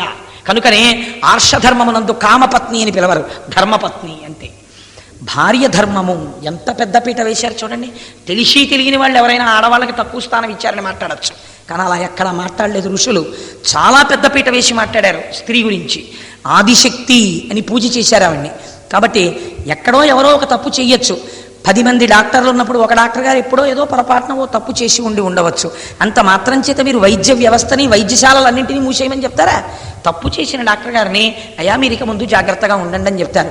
ఎక్కడో ఎవరో ఒక పురుషుడు తప్పు చేసి ఉండవచ్చు, అంత మాత్రం చేత స్త్రీలోకాన్ని అంతటినీ అందరూ నిరసించారని మీరు చెప్పగలరా? ఆ సిద్ధాంతం తప్పు. అసలు స్త్రీని గౌరవించింది, స్త్రీని పూజించింది ఎక్కడైనా ఉంటే సనాతన ధర్మమునందు మాత్రమే. అంత గొప్ప పూజ అలా పిలవడం ఒక్క నా ధర్మానికే తెలుసు, వేరొకరికి తెలియదు. అటువంటి ధర్మంలో స్త్రీ యొక్క గొప్పతనం ఏమిటో ఆవిష్కరించి చూపించారు మహానుభావుడు. వివేకానందుడు ఒక మాట అంటాడు, రామాయణం లాంటి కావ్యం మళ్ళీ ఎక్కడైనా సృష్టించగలరేమో, ఏ ప్రపంచ భాషలోనైనా వ్రాయబడుతుందేమో. రామాయణం లాంటి కావ్యం ప్రపంచ భాషలలో దేనిలోనూ ఇప్పటి వరకు అటువంటి కావ్యం లేదు. రామాయణానికి రామాయణమే సాటి. అటువంటి రామాయణం లాంటి కావ్యం ప్రపంచ భాషలలో ఎప్పుడైనా ఎక్కడైనా వస్తుందేమో. రామపాత్ర లాంటి పాత్రని వేరొకరు సృజించగలరేమో, కానీ సీతమ్మ తల్లి పాత్ర వంటి పాత్రని మాత్రము ఇక సృజించలేరు. అటువంటి వైభవోన్నతమైనటువంటి శీలము కలిగినటువంటి పాత్రని మనము చూడబోము అంటాడు వివేకానందుడు. ఇది సీతాయాశ్చరితం మహత్. వాల్మీకి మహర్షి యొక్క హృదయాన్ని అందుకని మాట్లాడారు. అయ్యా మీకు ఎవరికైనా స్థానాలు లేకపోతే అలా నించోకండి, ఇటు పక్కకు వచ్చి కూర్చోండి. ఇంకా స్థానాలు సరిపోతే నాకు ఒక్కడికి ఎందుకు ఇంత వేదిక, మీరు పైకి వచ్చి కూర్చోండి హాయిగా. అలా నిలబడక్కర్లేదమ్మా, ఈ పక్కన కుర్చీలు ఉన్నాయి, వేదిక అంతా ఖాళీ, నాకు ఎందుకు ఇంత వేదిక, మీరందరూ హాయిగా కూర్చోవచ్చు. కనుక సీతాయాశ్చరితం మహత్ పౌలస్త్య వధ, భార్యా స్థానం ఏమిటో అది ఎంత గొప్పదో నిరూపించారు మహర్షి. నేను మీకు ఇక్కడ ఒక్క మాట చెప్తాను. రామాయణంలో మీరు చూడండి, శ్రీరామాయణమునందు ఆయన మొదట ప్రయోగించిన మాట ఏమిటి? కావ్యం రామాయణం. కావ్యం అన్న మాటకి ఒక గంభీరమైనటువంటి అర్థం ఉంది. మీకు వేదము అని ఉంటుంది. వేదము పరమ ప్రమాణం. ఇంకా వేదాన్ని మించినది ఒకటి ఉండదు. వేదమునకు వ్యతిరేకముగా ఏదైనా ఉంటే దాన్ని పక్కన పెట్టి వేదాన్ని పాటించాలి. మనకి నాస్తికుడు అన్న మాటకు అర్థం ఏమిటో తెలుసా అండి? భగవంతుడు లేడన్నవాడు కాడు, వేదము ప్రమాణము కాదన్నవాడు నాస్తికుడు. వేదమును ప్రమాణముగా అంగీకరించాలి. అందుకే దేవాలయంలోకి వెడితే ధ్వజస్తంభానికి నమస్కారం చేస్తాం. ధ్వజానికి నమస్కారం చేస్తే మేము వేద ప్రమాణమును అంగీకరించితిమి. వాహన రూపంలో ఒకరు ఉంటారు, ఆ వాహనమే వేదము. ఆ వేదము ఆధారముగా, శబ్దము ఆధారముగా ఈశ్వరుడు వస్తాడు. కనుక మనం వేదమును ప్రమాణముగా అంగీకరిస్తాం. ఆ వేదమును ప్రమాణముగా అంగీకరించినటువంటి వాళ్ళని ఆస్తికులు అని పిలుస్తారు. మీరు చూడండి, ఆయన అంటున్నారు కావ్యం. వేదము రాజశాసనంలా ఉంటుంది. అది ఇలా చెప్తే ఏమైనా అనుకుంటారేమో అని మొహమాట పడదు, నిర్దాక్షిణ్యంగా మాట్లాడుతుంది. అందుకే ఇవాళ మనకి చాలా కొంచెం బాధాకరమైనటువంటి సన్నివేశం ఏమిటంటే, అసలు గృహస్థాశ్రమంలో ప్రవేశించేటప్పుడు కొన్ని ధర్మాలు చెప్తారు. ఒరే నాన్న, నీకు ఎందుకు ఇస్తున్నావో తెలుసా పిల్లని? స్నాతకము. ఎంత గొప్ప మాట అండి! సనాతన ధర్మంలోంచి అడాప్ట్ చేసే యూనివర్సిటీస్ ఈ మాటని. ఇవాళ ఆంధ్ర విశ్వకళా పరిషత్తు స్నాతకోత్సవము అంటారు. స్నాతకోత్సవము అన్నమాట యూనివర్సిటీలు ఎక్కడ తెచ్చుకున్నాయో తెలుసా అండి? సనాతన ధర్మంలో వేదంలోంచి తెచ్చుకున్నాయి ఆ మాటని. స్నాతకము అన్నమాట ఎక్కడ వాడారు? వివాహ ప్రకరణంలో వాడారు. వివాహం చేసేటప్పుడు పెళ్లి కొడుకుని తీసుకొచ్చి స్నాతకం చేస్తారు. స్నాతకం చేయడం అంటే ఏమిటో తెలుసా అంటే పట్టా ఇస్తారు. పట్టా ఇవ్వాలి. వీడు గృహస్థాశ్రమంలోకి వెళ్ళచ్చు, వీడికి పిల్లనివ్వచ్చు. అందుకే సూర్యోదయం ఉండగా, సూర్యుడు ఆకాశమనందు ఉండగా స్నాతకం చేస్తారు. సర్వసాక్షి. చీకటి పడిపోయిన తర్వాత సుముహూర్తం ఉండొచ్చు, రాత్రి 2:37 స్నాతకం రాత్రి ఉండదు, పగలుంటుంది. స్నాతకం చేసేటప్పుడు పీటల మీద ఎవరు కూర్చుంటారు? పెళ్లి కొడుకు తల్లిదండ్రులు కూర్చుంటారు. ఏం చేయిస్తాడు? గోదానం చేయిస్తాడు. గోదానం అంటే ఏంటి? ఆవుల్ని దానం చేయడం కాదు, వెంట్రుకల్ని కత్తిరించేస్తారు. అంటే శిరోముండనం చేసి అసలు నిజానికి వెంట్రుకలు తీసేసి శిఖ ఉంచుతారు. సరే, ఇప్పుడు అంత భాగ్యం ఎక్కడ కానండి, ఏదో 2-3 వెంట్రుకలు కత్తిరిస్తారు దర్భతో కలిసి చేసి. ఇప్పుడు ఈ పిల్లవాడిని గృహస్థాశ్రమంలోకి పెడుతున్నాం. పెట్టచ్చా పెట్టకూడదా? వీడికి పిల్లనివ్వచ్చా ఇవ్వకూడదా? వీడు కొన్ని ప్రమాణములు చేస్తే తప్ప వీడికి పిల్లనివ్వడానికి వీల్లేదు. ఎవరు చెప్పాలి ఈ మాట? స్నాతకోత్సవంలో ఇవ్వండి వీడికి పిల్లని, రాత్రి వీడికి పెళ్లి చేయండి అని ఎవరు చెప్పాలి? మనం శుభలేఖలో పెద్దలు నిశ్చయించినారుగానా అనేస్తాం. ఆ నిశ్చయం ఎక్కడ జరుగుతుందో తెలుసా అండి? స్నాతకంలో జరగాలి. అందుకే స్నాతకం జరుగుతున్నప్పుడు ఒక మహాపురుషుణ్ణి పిలవాలి. ఒక మహాపురుషుడు అంటే కనీసం శాస్త్ర ప్రవేశం ఉన్న వారిని పిలవాలి. పిలిస్తే వారు కూర్చుని, వారు గురువుగా వారు కొన్ని మాటలు చెప్తారు. ఇవాళ బ్రహ్మస్థానంలో కూర్చున్నవారు చెప్తున్నారు, తప్పేం లేదనుకోండి. వాళ్ళు కొన్ని మాట, సత్యం వదా అంటాడు, నువ్వెప్పుడూ సత్యమునే పలకవలెను. ధర్మంచరా, నువ్వు ధర్మమును అనుష్ఠించవలెను. మాతృదేవో భవ, అమ్మని సర్వకాలములయందు అమ్మకు నమస్కరించవలెను. ఇది ఒక చిత్రమైన లాజిక్ అండి. ఎందుకు ఈ మాట చెప్పడం, అమ్మకి నమస్కరించవలెను అని? ఇతపూర్వం బ్రహ్మచారిగా ఉండగా నమస్కరించలేదా? అదే మాతృభిక్ష కదా ఉంగరం. మరి ఎందుకు ఇప్పుడు మాతృదేవో భవ అని మళ్ళీ చెప్తాడు అంటే, ఇవాళ ప్రపంచంలో స్నాతకాన్ని అర్థం చేసుకుంటే అసలు గొడవలు రావండి. చాలా కుటుంబాల్లో చాలామంది, నన్ను క్షమించండి నేను ఇలా చెప్పానని, కొడుకుల్ని కన్న తల్లులందరికీ కూడా ఒక బెంగ ఉంటుంది. పెళ్ళి కుదుర్చుకుంటారు. పెళ్ళి అయిపోయి అమ్మాయి పక్కన కూర్చుని పెళ్ళి కొడుకు అమ్మాయితో కాసేపు మాట్లాడి సంతోషంగా ఉంటే అయిపోయింది, ఇంకా నా పెత్తనం ఆ కోడలతో, ఇంకా వాడు కోడలతోనే ఉంటాడు అంటాడు. దీన్ని స్నాతకంలో మాతృదేవో భవ అంటారు. అంటే ఇది ఎటువంటిదో తెలుసా అండి? నేను నా కొడుకుని కాన్వెంట్లో అడ్మిట్ చేశాను అనుకోండి. ప్రగతి ఇంజనీరింగ్ కాలేజీ ప్రిన్సిపాల్ గారు కైలాసరావు గారు అని ఉన్నారు. వారు ఒకసారి నాతో మాట్లాడుతూ ఈ విషయం వారే అన్నారు. అదే ఉపమానాన్ని నేను ఇవాళ మీకు చెప్తున్నాను. ఎంత అందమైన మాట అన్నారా మహానుభావుడు అనుకున్నాను నేను. ఆయన అన్నారు, కోటేశ్వరరావు గారు, ఒక పిల్లవాడు ఇంగ్లీష్ చదువుకుంటున్నాడు అనుకోండి. ఇంగ్లీష్ చదువుకున్నంత మాత్రం చేత వాడు తెలుగుని ద్వేషించాలని ఎక్కడైనా ఉందా? ఇదో అయోమయ పరిస్థితి ఇవాళ లోకంలో. మాకు అస్సలు తెలుగు రాదండి అంటారు. తెలుగు రాదండి అంటే అదో క్రెడెన్షియల్ అని అసహ్యించుకుంటారు. అవతల వాళ్ళు అనుకోరు, మా అమ్మ ఎవరో నాకు తెలియదండి అంటే ఎంత అసహ్యంగా ఉంటుంది. నీ మాతృభాష నీకు రాపోవడం అంటే, నువ్వే ఇంగ్లీష్లో పుట్టలేదు, తెలుగులో పుట్టి ఇంగ్లీష్ నేర్చుకున్నావు. ఇంగ్లీష్ భాష నేర్చుకోవడం తెలుగు భాష పట్ల అమర్యాద కాదు, తెలుగు పట్ల శత్రుత్వం కాదు. తెలుగుని ఎంత ప్రేమించావో ఇంగ్లీష్ని అంత ప్రేమిస్తావు. ఇంగ్లీష్ భాష యందు నీ గ్రూప్ సబ్జెక్టులు నేర్చుకుంటావు. హాయిగా నువ్వు ఇంటికి వెళ్ళిన తర్వాత నీ తండ్రి గారితో మాట్లాడేటప్పుడు, నాన్నగారు పోతన గారి పద్యాల్లో శ్రీకైవల్య పదంబు కోరుటకునై చింతించదంలోక రక్షైకారంభకు భక్త పాలన కళా సంరంభకున్ తనవోద్రేక స్తంభకు కేళిలోల విలస దృగ్జాల సంభూత నానా కంజాత భవంట కుంభకు మహానందాంగన డింబకున్. ఏమి సమాసాలు నాన్నగారు, ఏమిటండి దాని అర్థం అని మీరు తండ్రి గారితో మాట్లాడడానికి, మీరు ఇంగ్లీష్ మీడియంలో జాయిన్ అయ్యారు కాబట్టి తెలుగు మాట్లాడకుండా ఉండాలని ఏమైనా నియమం ఏంటి? మీరు ఏమైనా ప్రమాణ స్వీకారం చేశారా? ఇంగ్లీష్లో ఇంజనీరింగ్ చదువుకుంటున్నా మీరు తెలుగులో ఇంటి దగ్గర హాయిగా ఉండొచ్చు, తెలుగులో మాట్లాడచ్చు, పోతన గారి భాగవతం చదువుకోవచ్చు. ఇంగ్లీష్ చదువు తెలుగుకి శత్రుత్వము కాదు. గృహస్థాశ్రమమునందు ప్రవేశించి భార్యని స్వీకరించుట తల్లిని విడిచిపెట్టి వేయుట కాదు. ఇది తెలుసుకుంటే స్నాతకం మాతృదేవోభవ. నీకు ఏ నమస్కారం ఉందో అది ఎల్లకాలముల యందు ఉంటుంది. బ్రహ్మచారిగా ఉన్న నమస్కారం గృహస్థాశ్రమమునందు కూడా మొదటి నమస్కారం అమ్మా నీకే. నేను మళ్ళీ వీడికి జ్ఞాపకం చేస్తున్నాను. ఇన్నాళ్ళు మీ అబ్బాయి ఒకడే చేశాడు, ఇప్పుడేమిటో తెలుసా? కోడలతో కలిసి మీకు చేస్తాడు. ఇప్పుడు ఎందుకు రావాలండి విభేదాలు? వెంటనే చూసారా, బెల్లం మొక్కండి, ఇంకా అక్కడి నుంచి గొడవలు మొదలు. ఇది అవగాహన రాహిత్యం వల్ల వచ్చేటటువంటి మాటలు. మీరు పొంగిపోయిన మనస్సుతో నా కూతురు కన్నా గొప్పది కోడలు, రామాయణం చదివిన వాడికండే ఒక సంస్కృతి వస్తుంది. కూతురు గొప్పదా కోడలు గొప్పదా అంటే, రామాయణం బాగా అర్థమైన వాడైతే కోడలుకే ఒక మార్క్ ఎక్కువ. నేను ఒకనాడు ఒక సభలో మాట అన్నాను, నాకు ఒక కొడుకున్నాడు, ఒక కూతురుంది. ఇవాళ కాకపోతే రేపు ఒక 5 సంవత్సరాల తర్వాత నాకు ఒక కోడలు వచ్చేస్తుంది, నాకు ఒక అల్లుడు వచ్చేస్తాడు. నేను ఒక మాట చెప్పాను, మకర సంక్రాంతి నాడు నా అల్లుడు కూతురు, నా కొడుకు కోడలు కూడా, నేను కొడుకు కోడల దగ్గరే కదా ఉంటాను, నా కూతురు అల్లుడు కూడా నా ఇంటికి వస్తే, నేను ఇప్పుడే చెప్తున్నాను నిర్దాక్షిణ్యంగా సభాముఖంగా, 5,000 రూపాయల చీర నా కూతురుకి కొంటే 6,000 రూపాయల చీర నా కోడలికి కొంటాను అని చెప్పాను. ఒక మార్కు నా కోడలికి ఎక్కువే. నేను నా కోడల్ని ఎలా చూశానో నా కూతుర్ని వాళ్ళ మామగారు అలా చూసినాడు. ఎక్కడ ఎందుకండి బాధ? దేనికి బాధ అవకాశం ఉండదు. ఆడపిల్లని ఎంత మర్యాదగా చూడాలో శాస్త్రం నేర్పింది.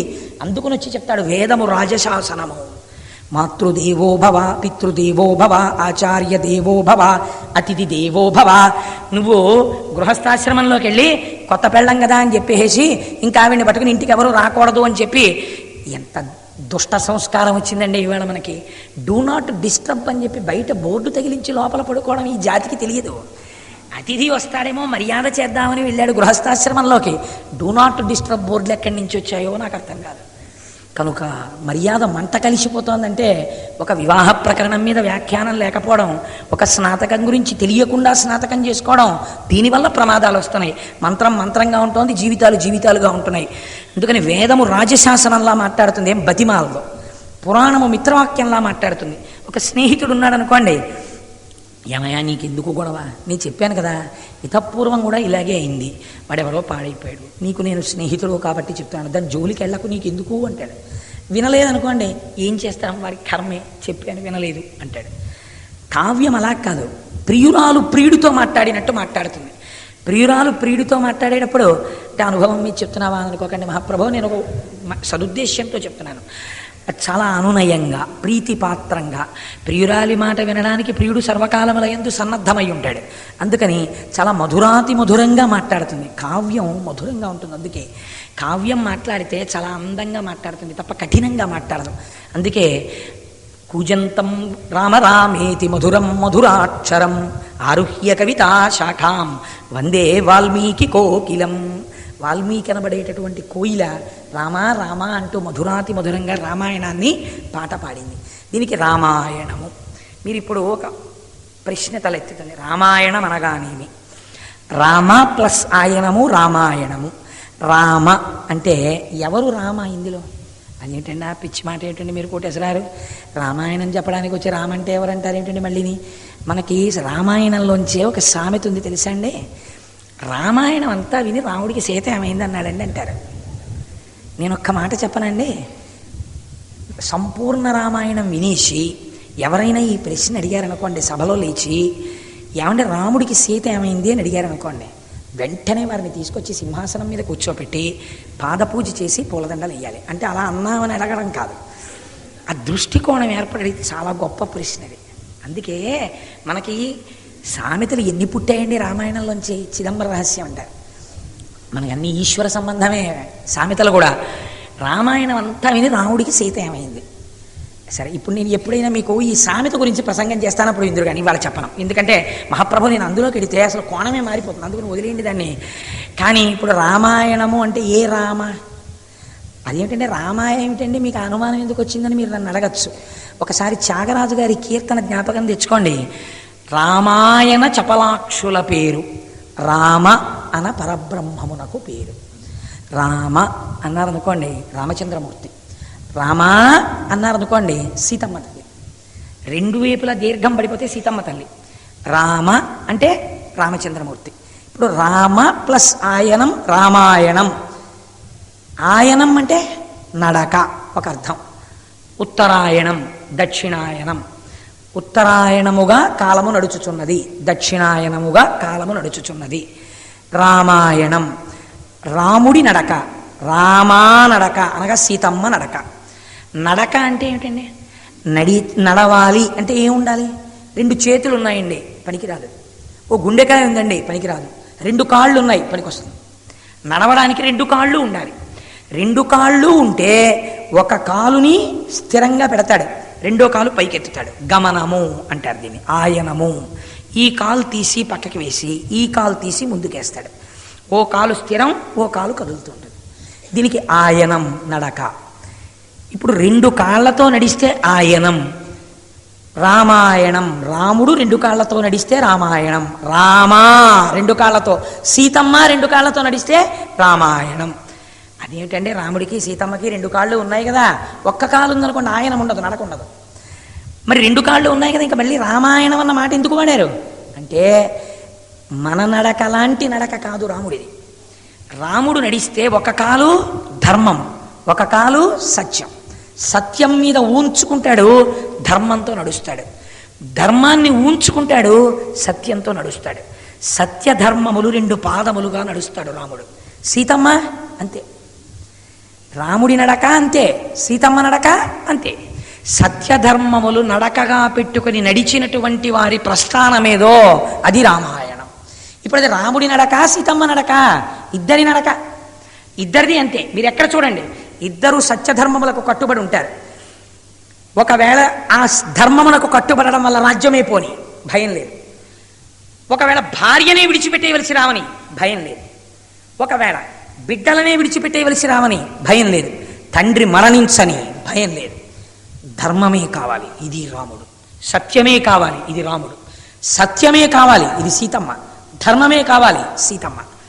కానీ ఇద్దరిది రామాయణమైనా రామాయణంలో సీతారాముల మధ్యలో ఒక పెద్ద తేడా వస్తుంది. ఎక్కడొస్తుంది? మీరు ఇప్పుడు రామాయణాన్ని ఒక కొత్త కోణంలో పరిశీలన చేయండి. ఇన్నాళ్ళు మనం ఏం చెప్పాం? సీతారాములంటే ఇద్దరు కలిసి ఉంటారండి, శక్త్యాలోభయితం నాహం ఐశ్వర్యేణ ధనేనవా, ఎన్నో మాటలు చెప్పాము ఆ శ్లోకాలు. కానీ ఇవాళ మీరు ఇంకొక కోణంలో చూడండి. నిన్నటి రోజున మీకు నేను ఒక మాట చెప్పి ఉన్నాను. రాముడు నరుడిగా జన్మించాడు కనుకనే తతశ్చ ద్వాదశే మాసే చైత్రే నామమికే తిథౌ నక్షత్రే దితి దైవచ్చే సోచ్య సంస్థేషు పంచషు గ్రహేషు కర్కటే లగ్నే వక్పతాం విద్యునా సహ ప్రోద్యమానే జగన్నాథం సర్వలోక నమస్కృతం. సర్వలోకముల చేత నమస్కరింపబడినటువంటి జగన్నాథుడు 12 నెలలు కౌసల్యా గర్భవాసము చేస్తే తప్ప నరుడు కాలేడు కనుక నరుడి నరకాంత యొక్క గర్భమునందు 12 నెలలు ఉండి ఆవిర్భవించాడు నరుడిగా. రాముణ్ణి ఎప్పుడైనా ఎవరైనా వచ్చి నువ్వు పరబ్రహ్మమునవు అన్నారనుకోండి, వెంటనే ఆయన అంటాడు, కాదు నేను మానుషమ్మణ్ణి, నేను అలా అనుకోవట్లేదు, నేను మనుష్యుడను అంటాడు. రాముడు ఎప్పుడు నేను దైవమును అన్నాడు. రాముడు నేను దేవుణ్ణి అన్నాడు అనుకోండి, రాముడు ఇంకేడవడం కుదరదు. రాముడు నా భార్యను ఎవరో ఎత్తుకెళ్ళిపోయారని చెప్పి ఎవరు ఎత్తుకెళ్ళిపోయారో నాకు తెలియట్లేదని సుగ్రీవుణ్ణి వాళ్ళని అడగడం ఉండదు. ఎందుకంటే ఈశ్వరునకు ఒక శక్తి ఉంటుంది. ఏకకాలమునందు కొన్ని కోట్ల ప్రాణుల మనస్సులలో జరుగుతున్న విషయములను తాను గ్రహించగలడు. మరి ఇప్పుడు రాముడు భగవంతుడిగా ఉన్నాడు అనుకోండి, ఇప్పుడు సీతమ్మను ఎవరు అపహరించారో రాముడికి తెలిసి ఉండాలి. అప్పుడు రామాయణ కోణమే మారిపోతుంది. ఆధ్యాత్మ రామాయణంలా ఉంటుంది అప్పుడు రామాయణం, వాల్మీకి రామాయణంలా ఉండదు. ఆధ్యాత్మ రామాయణం చాలా గమ్మత్తుగా ఉంటుంది, అది వేరు కోణం. ఇప్పుడు మళ్ళీ ఆధ్యాత్మ రామాయణం కూడా ఎందుకు కానండి. ఆ రామాయణంలో రాముడు ఎప్పుడూ నరుడిగానే నడుస్తాడు. సీతమ్మ తల్లి చూడండి, అలా ఆవిడ నరకాంతగా జన్మించలేదు. నరకాంతగా ఆవిడ జన్మించలేదని ఎవరు చెప్పాలి? ఇప్పుడు రాముడు పుట్టాడు అనుకోండి, పిల్లలు లేరని పుత్రకామేష్టి చేశారు. సీతమ్మ తల్లి కూడా ఒక గర్భవాసము చెయ్యకుండా పుట్టిందని ఎవరు చెప్పాలి? ఎవరికి కూతురుగా ఉందో వాళ్ళు చెప్పాలి. ఇది ఒక పెద్ద కాంట్రవర్సీ. మీరు కొంచెం జాగ్రత్తగా ఆలోచించండి. ఎవరు నా కూతురు అని చెప్పుకుంటున్నాడో ఆయన ఓ మాట చెప్పాలి. ఏమని? ఈవిడ నా కూతురు కాదండి నిజానికి అని చెప్పాలి. ఇప్పుడు అలా అన్నాడు అనుకోండి, మాట మార్చాడంటాం మనం. మాట మార్చాడండి, ఎలా నమ్మడం అంటాం. ఆయన మహాజ్ఞాని అయి ఉండాలి. ఆయన అలా అబద్ధం ఆడేవాడు కానివాడు అయి ఉండాలి. కాబట్టి ఇప్పుడు సీతమ్మ తల్లి ఎక్కడ జన్మించింది అంటే, ఎలాగైతే పిల్లలు లేక దశరథ మహారాజు గారు పుత్రకామేష్టి చేశారో అలాగే విదేహ దేశానికి సంబంధించినటువంటి విదేహ వంశానికి సంబంధించినటువంటి జనక మహారాజు గారు కూడా బిడ్డలు లేక యజ్ఞం చెయ్యడం కోసమని భూమిని దున్నాడు. భూమిని యజ్ఞమునందు అదొక ప్రక్రియ, భూమిని దున్నుతారు. అలాగే పద్మావతీదేవి కోసమని ఆకాశరాజు గారు దున్నారు. భూమిని దున్నుతుంటే ఆయన ఒక మాట చెప్పాడు. ఎక్కడ చెప్పాడు ఈ విషయం? సీతాదేవి యొక్క ఉత్పత్తిని గురించిన విషయం ఎక్కడ ఉన్నది రామాయణంలో? రాముడి యొక్క జననం బాలకాండలో ప్రకటంగా చెప్పారు. సీతమ్మ తల్లి జననం జనకుడు యజ్ఞం చేసినట్టు సీతమ్మ తల్లి జన్మించినట్టు వేరుగా ఎక్కడా చెప్పలేదు. జనకుడితో చెప్పించారు. ఎక్కడ చెప్పించారు అంటే, సీతా కళ్యాణం ఒక పెద్ద కాన్ఫిడెన్షియల్ ఫైల్, చాలా సీక్రెట్, అది టాప్ సీక్రెట్ అని రాసి 2 ఎర్రగీతలు కొట్టుంచుతారు ఆ ఫైల్ని. ఎందుకంటే సీతా కళ్యాణం అర్థమైతే రామాయణంలో చాలా రహస్యాలు అర్థమైపోతాయి. మీరు చూడండి, సీతా కళ్యాణం బాలకాండలో ఒకలా ఉంటుంది, అయోధ్యకాండలో ఒకలా ఉంటుంది. తేడా ఉంటుంది రెండింటికి. మీరు సునిశ్చితంగా పరిశీలన చేస్తే తప్ప రెండింటికి తేడా అర్థం కాదు. బాలకాండలో సీతా కళ్యాణం జరిగినప్పుడు ఒక గమ్మత్తు జరిగింది. అసలు రామలక్ష్మణుల్ని తీసుకొని మిథిలకి వస్తున్నాడు విశ్వామిత్రుడు అన్న విషయం జనక మహారాజు గారికి తెలియదు. జనక మహారాజు గారి దగ్గరికి విశ్వామిత్రుడు రామలక్ష్మణుల్ని తీసుకుని వచ్చాడు. తీసుకొస్తే అర్ఘ్యపాద్యాదులు ఇచ్చాడు. మహానుభావుడు బ్రహ్మర్షి వచ్చాడు, అన్నాడు, నమస్కరించాడు, కూర్చోబెట్టాడు. అయ్యా ఏమిటండి మీరు ఇలా ఇచ్చేశారు, చాలా సంతోషం, నేను చేస్తున్న యజ్ఞం చూడడానికి వచ్చారు అన్నాడు. ఆయన అన్నాడు, నేను చిన్న మాట చెప్తాను, ఈ జనక, నీ దగ్గర శివధనస్సు ఒకటి చాలా కాలం నుంచి ఉంది కదా, ఆ శివధనస్సుని ఒక్కసారి మంజూష అంటే ఒక పెద్ద పెట్టిలో ఉంటుంది. అది ఆ పెట్టికి బోల్డ్ చక్రాలు ఉంటాయి. దాన్ని అందరూ లాగలేరు. ఓ 500 మందో 1000 మందో యోధులు కలిసి లాక్కొస్తారు ఆ మంజూషని. అంటే అది ఎంత బరువు ఉంటుందో మీరు ఆలోచించండి. అసలు సాధారణంగా ఎంత బరువు ఉన్నదైనా చక్రం ఉంటే తోస్తే పెడుతుంది. అది అంతమంది లాగితే కానీ కదలతుంది. దాన్ని ఒక్కసారి తీసుకొస్తావా అన్నాడు. ఏ తద్దర్శయ భద్రంతే కృతకామౌ నృపాత్మజౌ దర్శనాదస్య ధనుషో యథేష్టం ప్రతియాస్యత. ఇంతే చెప్పాడు విశ్వామిత్రుడు. ఆ శివధనుస్సును ఒక్కసారి సభలోకి తెప్పించి ఆ మంజూషని విప్పి చూపించు. ఈ పిల్లలిద్దరినీ రామలక్ష్మణులు అంటారు. వీళ్ళ నాన్న దశరథ మహారాజు. వీళ్ళు నా యజ్ఞ సంరక్షణం చేశారు. జనక మహారాజు గారికి ఓ పురోహితుడు ఉన్నాడు అక్కడ, వశిష్ఠుళ్ళ. ఈయన శతానందుడు. ఈ శతానందుడు గౌతముడు అహల్య యొక్క కుమారుడు. వీళ్ళకి శతానందుడికి రాముడంటే ఎందుకంత సంతోషం అంటే, వాళ్ళ అమ్మగారికి శాప విమోచనం రామచంద్ర ప్రభువు వల్ల అయింది. ఈ విశ్వామిత్రుడు చెప్పబట్టి అయింది, అటువైపు తీసుకురావల్ల. అందుకని కృతజ్ఞతాభావం ఉంది. ఇప్పుడు ఒక్కసారి మంజూషని తీసుకురా, పెట్టి తెరువు. ఈ పిల్లలు ఇద్దరు చూసి వెళ్ళిపోతారన్నాడు. ఎక్కడైనా విశ్వామిత్రుడు, నువ్వు ఆ పెట్టి తీసుకొచ్చి ఇక్కడ పెట్టు, భూత భవిష్యత్ వర్తమాన కాలంలో తెలుసున్న బ్రహ్మర్షి ఈ శివధనస్సు ఇవాళ విరిచేస్తాడు రాముడు, అందుకే తీసుకొచ్చాను, మీ అమ్మాయి పెళ్ళి అయిపోయినట్టే, పట్టు చీరలు కొనేసుకో, తాంబూలాలు సిద్ధం చేసుకో, మంగళసూత్రాలు రెడీ అని అడగలేదు. చూసి వెళ్ళిపోతారు. ఎందుకని? శివధనస్సుని ఎత్తడం ఎత్తలేకపోవడం ఈశ్వరానుగ్రహం మీద ఆధారపడి ఉంటుంది. తను గురువుగా తండ్రి చెయ్యవలసిన పెళ్లిని గురించి గురువే మాట్లాడితే బాగుండదు. రాముడి ధర్మం ఏమిటో, రాముడు ఎటువంటి వాడో, తండ్రి నిర్ణయించవలసిన విషయాల్లో ఎంత నిక్కచ్చిగా ఉంటాడో మీరు చూద్దురు. కానీ ఇది బ్రహ్మర్షి విశ్వామిత్రుడు అంటే. అందుకే ఆయన మీ అమ్మాయి పెళ్ళి అవుతుందని చెప్పలేదు, ఆ మంజూష పట్రా అన్నాడు. అంటే ఇప్పుడు ఏం చెయ్యాలి? జనకుడు పట్టుకొచ్చి అక్కడ పెట్టాలి. ఆయన చిత్రమైన మాట అన్నాడు. ఆయన అన్నాడు, ఈ శివధనస్సు మా ఇంట్లో చాలా కాలం నుంచి న్యాసంగా ఉంది, నేను ఒక నియమం పెట్టుకున్నాను. ఏమిటో తెలుసా? అధమే కృషతక్షేత్రం లంగలా దుద్దితామయా. ఈవిడ నేను ఒకానొక సమయంలో యజ్ఞం చెయ్యడం కోసమని భూమిని తవ్వాను. భూమిని దున్నుతుంటే నాకు ఒక పెట్టె దొరికింది. ఆ పెట్టె నాగటి చాలుకి తగిలింది, తీసాం. అందులోంచి సీతానాం నాయితి విశ్రుత ఉద్ధితామయా, పెట్టెలోంచి పైకి లేచింది పిల్ల. పైకి లేచి పిల్లకి పేరు నేను పెట్టలేదు, తనే పెట్టుకుంది, సీత అని పేరు. కానీ జనకుడనైన నన్ను అనుగ్రహించింది కాబట్టి కూతురుగా జానకి అని లోకం పిలిచింది. కానీ ఆ పిల్లకి నేను పేరు పెట్టలేదు, ఆ పిల్ల పేరు ఆ పిల్లే పెట్టుకుంది, సీత అని పెట్టుకుంది. ఈ సీత యుక్త వయస్కురాలైంది. ఇప్పుడు జనకుడు ఒక పెద్ద మాట, ఇది లోకంలో ఆడపిల్లలు ఉన్న తండ్రులు ఎర్రసిరాతో అండర్లైన్ చేసుకోవలసినటువంటి శ్లోకం. ఎంత జ్ఞాని అయినా, ఎంత పండితుడైనా, ఎంత ఐశ్వర్యవంతుడైనా ఆడపిల్లని కన్నవాడు మాట పడడానికి కొంచెం సిద్ధపడాలి అన్నాడు. ఎందుకంటే వియ్యాలవారు మంచి వాళ్ళైనా మధ్యలో ఎవడో ఏదో అనొచ్చు, తొందరపడి నువ్వు తిరగబడకూడదు, కొంచెం ఓర్పు పాళ్ళు నీకు ఎక్కువ ఉండాలి ఆడపిల్ల భద్రత రీత్యా. అందుకని నా మనస్సు బెంగగా ఉందో, మహానుభావ విశ్వామిత్ర, ఈ సీతమ్మకి తగిన వరుణ్ణి నేను ఎక్కడ తేగలను? ఎవరికి దొరికిందండి ఆవిడ?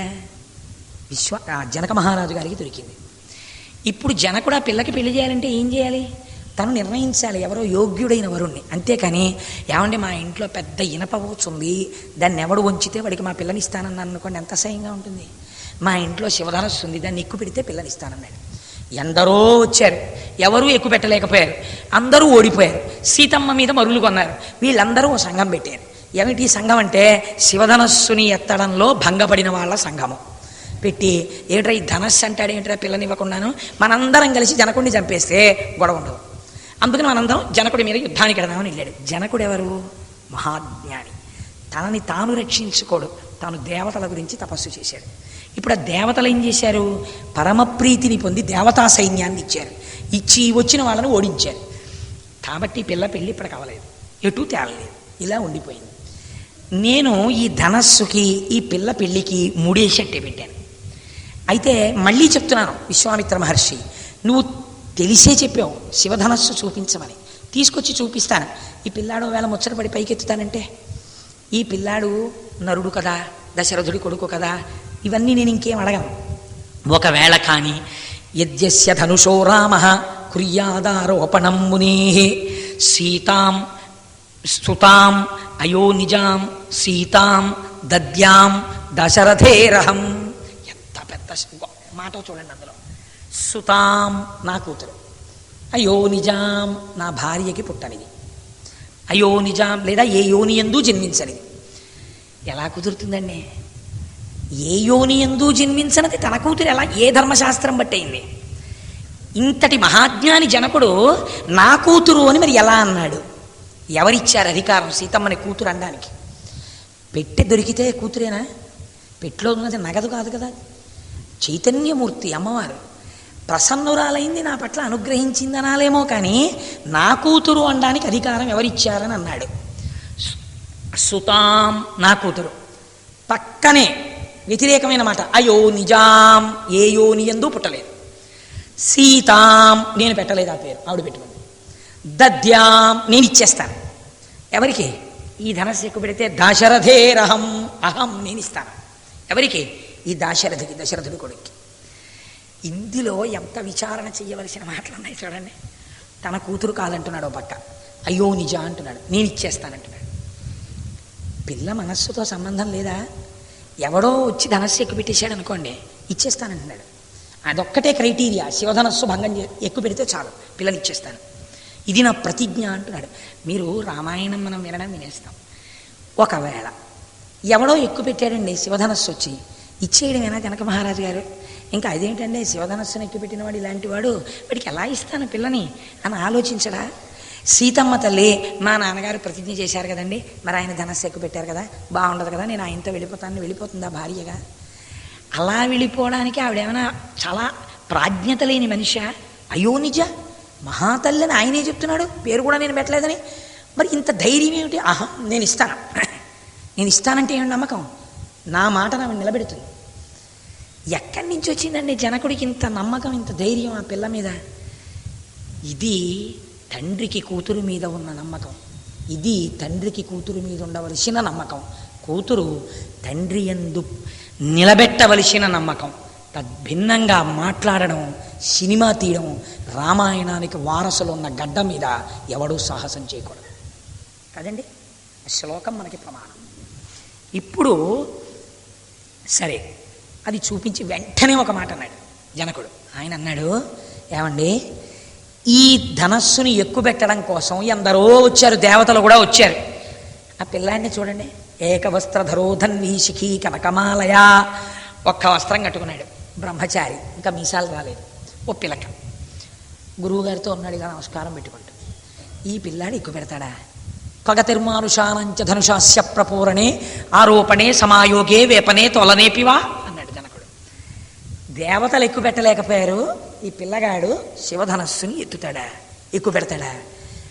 వింటినారిని ఇప్పుతాడా, కిందకి లాగుతాడా, ముడేస్తాడా, వింటినారిని లాగుతాడా? జరగని పని అన్నాడు. ఇక్కడ రాముడి విషయంలో పొరపాటు పడుతున్నాడు కదండి. రాముడు అలా చెయ్యగలడు, జనకుడు గుర్తుపట్టలేదు. సీత నా మాట వింటుంది, గుర్తుపట్టాడు. అక్కడ నమ్మకం ఉంది, ఇక్కడ నమ్మకం లేదు. రెండూ తెలుసున్నవాడు వాడు ఉన్నాడు సాక్షిగా. ఆ పుట్టినావిడెవరోనూ తెలుసు ఆయనకి, ఈ పుట్టినావిడిని పుచ్చుకునేవాడు ఎవరోనూ తెలుసు ఆయనకి. తను చెప్పకూడదు, అది జరిగే తీరుతుంది, ఎలా జరుగుతుందో కూడా తెలుసు ఆ పెద్ద మనిషికి. అందుకు తనేమీ మాట్లాడిన వాడు, అసలు అన్నీ తెలుసున్నవాడు ఏమీ మాట్లాడటలేదు, ఆయన విశ్వామిత్రుడు. ఇది సీతా కళ్యాణంలో గమ్మత్తు. ఆయన అన్నాడు, మహర్షి అంత అందమైన రచన చేస్తారండి. విశ్వామిత్రస్తు ధర్మాత్మ శ్రుత్వా జనకభాషితం వత్స రామధనుపస్య ఇతి రాఘవమబ్రవీత్. సీతా కళ్యాణం ఒక అద్భుతమైనటువంటి ఘట్టం. విశ్వామిత్రుడు అన్నాడు, విశ్వామిత్రస్తు ధర్మాత్మ. మహర్షి మర్చిపోరు, ఎక్కడెక్కడ ధర్మం గురించి మాట్లాడుతుంటారు. ధర్మాత్ముడైన విశ్వామిత్రుడు. ఏమిటంటే ధర్మం ఇక్కడ?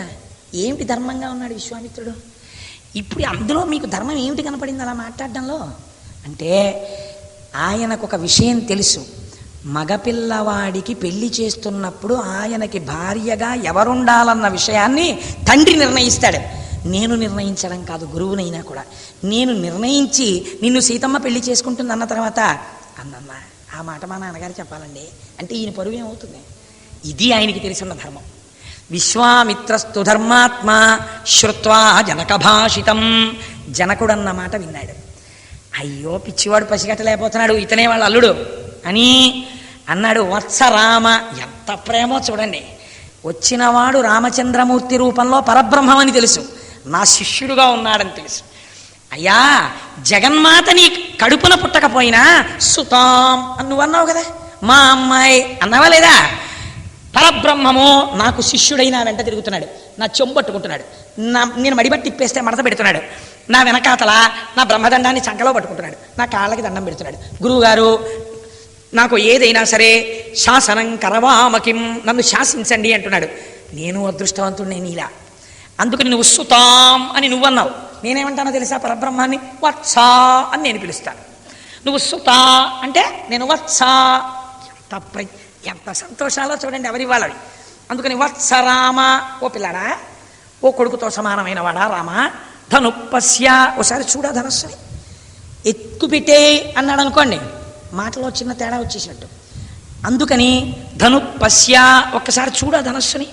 ఇది రాఘవమబ్రవీత్, రాఘవుడితో ఈ మాట అన్నాడు.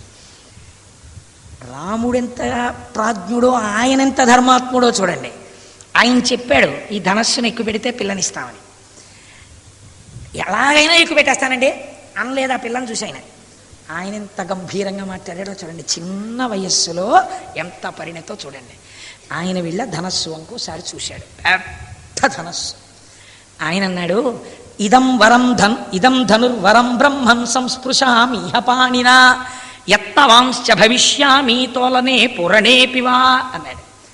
గురువుగారు మీరు చూడమన్నారు, చూశాను, చాలా గొప్ప ధనస్సు అండి. ఇదం ధనుర్వరం బ్రహ్మన్. గురువుగారిని ఏమని పిలుస్తున్నాడు చూడండి, బ్రహ్మన్ అని పిలిచాడు. అంటే గురుర్బ్రహ్మ గురుర్విష్ణు గురుర్దేవో మహేశ్వర గురు సాక్షాత్ పరబ్రహ్మ తస్మై శ్రీ గురవే నమః. గురువు పరబ్రహ్మమై ఉన్నాడు, అందుకని బ్రహ్మన్, మీరే పరమేశ్వరుడు. ఈశ్వర శాసనం కావాలి. పెళ్ళి జరగడానికి వెనకాల భగవంతుని యొక్క నిర్ణయం ఉండాలి. సంస్పృశామిహపాణినా, దీన్ని ముట్టుకుందామని అనుకుంటున్నాను. మీరేమన్నారు? ధనుపస్య చూడన్నారు, అంతే. ముట్టుకోమని మీరు అనలేదు. నేను చూసేశాను గురువుగారు, కానీ క్షత్రియుణ్ణి కదా చూసి వెళ్ళిపోవడం ఏమిటి మ్యూజియంలో చూసినట్టు? ఎక్కువ పెట్టాలి కదా, క్షత్రియ ధర్మం కదా. ఇప్పుడు ఆయన ధర్మం ఆయన పాటిస్తున్నాడు. అలా ఎలా కుదురుతుంది గురుగారు? నేను ఎక్కువ పెట్టాలి కదండి అంటే పిల్ల మీద పిచ్చి వీడికి అనుకుంటారు. అందుకని ఆయన ఎంత గోప్యంగా మాట్లాడాడో చూడండి. ఆయన అన్నాడు, యత్నవాంశ భవిష్యామి. చూశాను, ముట్టుకుందాం అనుకుంటున్నాను. తోలనే పూరణే పివా, దీన్ని ముట్టుకుని పైకెత్తి ఎక్కువ పెట్టాలని అనుకుంటున్నాను. ఎప్పుడు ఎక్కువ పెడతాడు? తను ఎక్కువ పెట్టేయట్లేదు, ఎక్కువ పెడదాం అనుకుంటున్నాను అని గురువుగారి వంక చూశాడు. అన్నాడు అనుకోండి, అని వచ్చేస్తాడు. ఇప్పుడు ఆయన ఏమన్నాడు? ఎక్కువ పెట్టు అన్నాడు అనుకోండి, పెళ్ళికి పీట వేసినట్టు. వద్దు అన్నాడు అనుకోండి, ఇంత తెచ్చిన కార్యం ఆగిపోయినట్టు. కాబట్టి ఇప్పుడు ఆయన ఏమన్నాడు అన్నాడు. చాలు, గురువు అన్నాడు అనుకోండి, ఆశీర్వచనం. గురువు యొక్క వైభవాన్ని ఆవిష్కరించింది సీతా కళ్యాణం. ఇప్పుడు ఆయన ఏం చేశాడు? ఒక్కసారి ఆ ధనస్సుని చేత పట్టుకుని పైకెత్తాడు. ఆరోపయిత్వా ధర్మాత్మా పూరయామాస తద్ధను తత్వభంజ ధనుర్మధ్యే. దాన్ని ఇలా ఎత్తిపెట్టి ఆశ్చర్యపోతున్నారు అందరూ. ఇలా చేయి పైకెత్తి విప్పిశాడంతే. ఆజానుబాహుమరవిందలలాయతాక్షం, పెద్ద పెద్ద చేతులు. ఒక్కసారి ముడిప్పేసి కిందకి లాగి ముడేసి గట్టిగా లాగి ధనస్సు వింటినారి లాగాడు. పెళ పెళ పెళ పెళ ధనులతో ధనస్సు విరిగిపోయింది. విరిగిపోగానే ఉత్తరక్షణం సభలో ఉన్న వాళ్ళందరూ మూర్ఛపడిపోయారు. ఎవరున్నారు? ఒక్క విశ్వామిత్రుడు, రాముడు, లక్ష్మణుడు, సీతమ్మ, జనకుడు. ఈ ఐదుగురే తెలియచు. ఇప్పుడు జనకుడు అన్నాడు, భగవన్ దృష్టవీర్యో మే రామన్ దశరథేరహం అత్యద్భుతమతించ అతర్కితమిదమ్యా అన్నాడు. పిల్ల పెళ్లి కుదిరిపోయింది, అది ఆయన ఆనందం కాదు. ఇందులో ఒక పెద్ద రహస్యం ఉంది. ఏమిట రహస్యం? అత్యద్భుతం. జనకుడు జనకుడే రామాయణంలో. పరబ్రహ్మమునకు చెందిన శక్తి మిథిల యందు జన్మించింది. ఈ శక్తి శివుడి పక్కకు చేరాలి. శివుడెవరో లేదా బ్రహ్మమెవరో నారాయణుడెవరో ఎవరు నిర్ణయించాలి అంటే, ఎవరు శివుడో వాడే శివధనస్సును ఎక్కువ పెట్టగలడు. శివుడు అంటే మంగళప్రదుడు. కాబట్టి ఇప్పుడు శివకేశవ అభేదం ఏది? కాబట్టి ఇప్పుడు ఏం చెయ్యాలి? ఎవరు వచ్చి శివధనస్సు ఎక్కువ పెడతాడో ఆ ధనస్సుని ఎక్కువ పెట్టడం అంటే మాయాశక్తిని వహించుట, మాయను నియమించుట, మాయను ధరించుట. ఇది ఎవడు చేయగలడో వాడు పరబ్రహ్మము. మమ మాయా దురత్యయ అంటాడు భగవద్గీతలో. ఈ మాయ అందరికీ వశురాలు కాదు. ఎవరు తనదిగా చేసుకోగలడో వాడు పరబ్రహ్మము. పరబ్రహ్మమును నేనెలా గుర్తుపడతాను?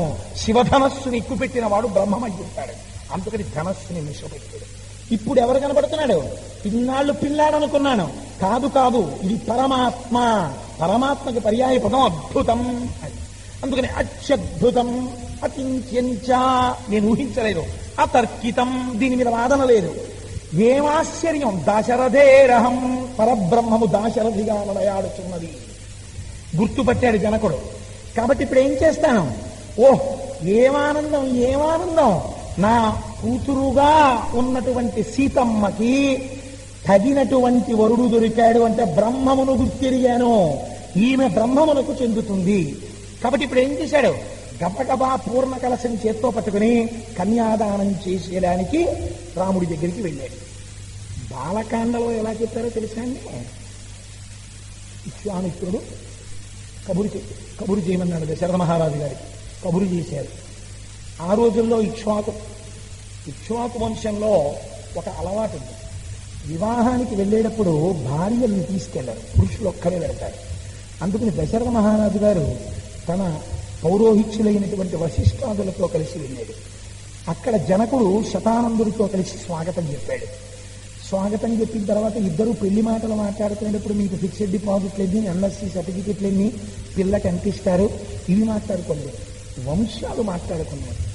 ఈ పిల్ల యొక్క వంశమేమి అంటే విదేహ వంశం గురించి చెప్పారు. పిల్లవాడి వంశమేమి? ఇక్ష్వాకు వంశం గురించి చెప్పారు. ఏమి వంశాలండి? 2 వంశాలు. ఎంతటి మహాపురుషులు జన్మించిన వంశాలు. వీళ్ళిద్దరికి సరిపోయింది వంశం. ఇద్దరికి వయస్సు సరిపోయింది, అందం సరిపోయింది, శీలం సరిపోయింది. శీలం అంటే స్వభావం. అందుకని వివాహం చేసేద్దాం అని స్నాతకం చేశారు రామచంద్రమూర్తికి దశరథ మహారాజు గారు. పరబ్రహ్మమునకు స్నాతకం చేసిన భాగ్యాన్ని పొందిన వాడు దశరథుడు ప్రపంచంలో.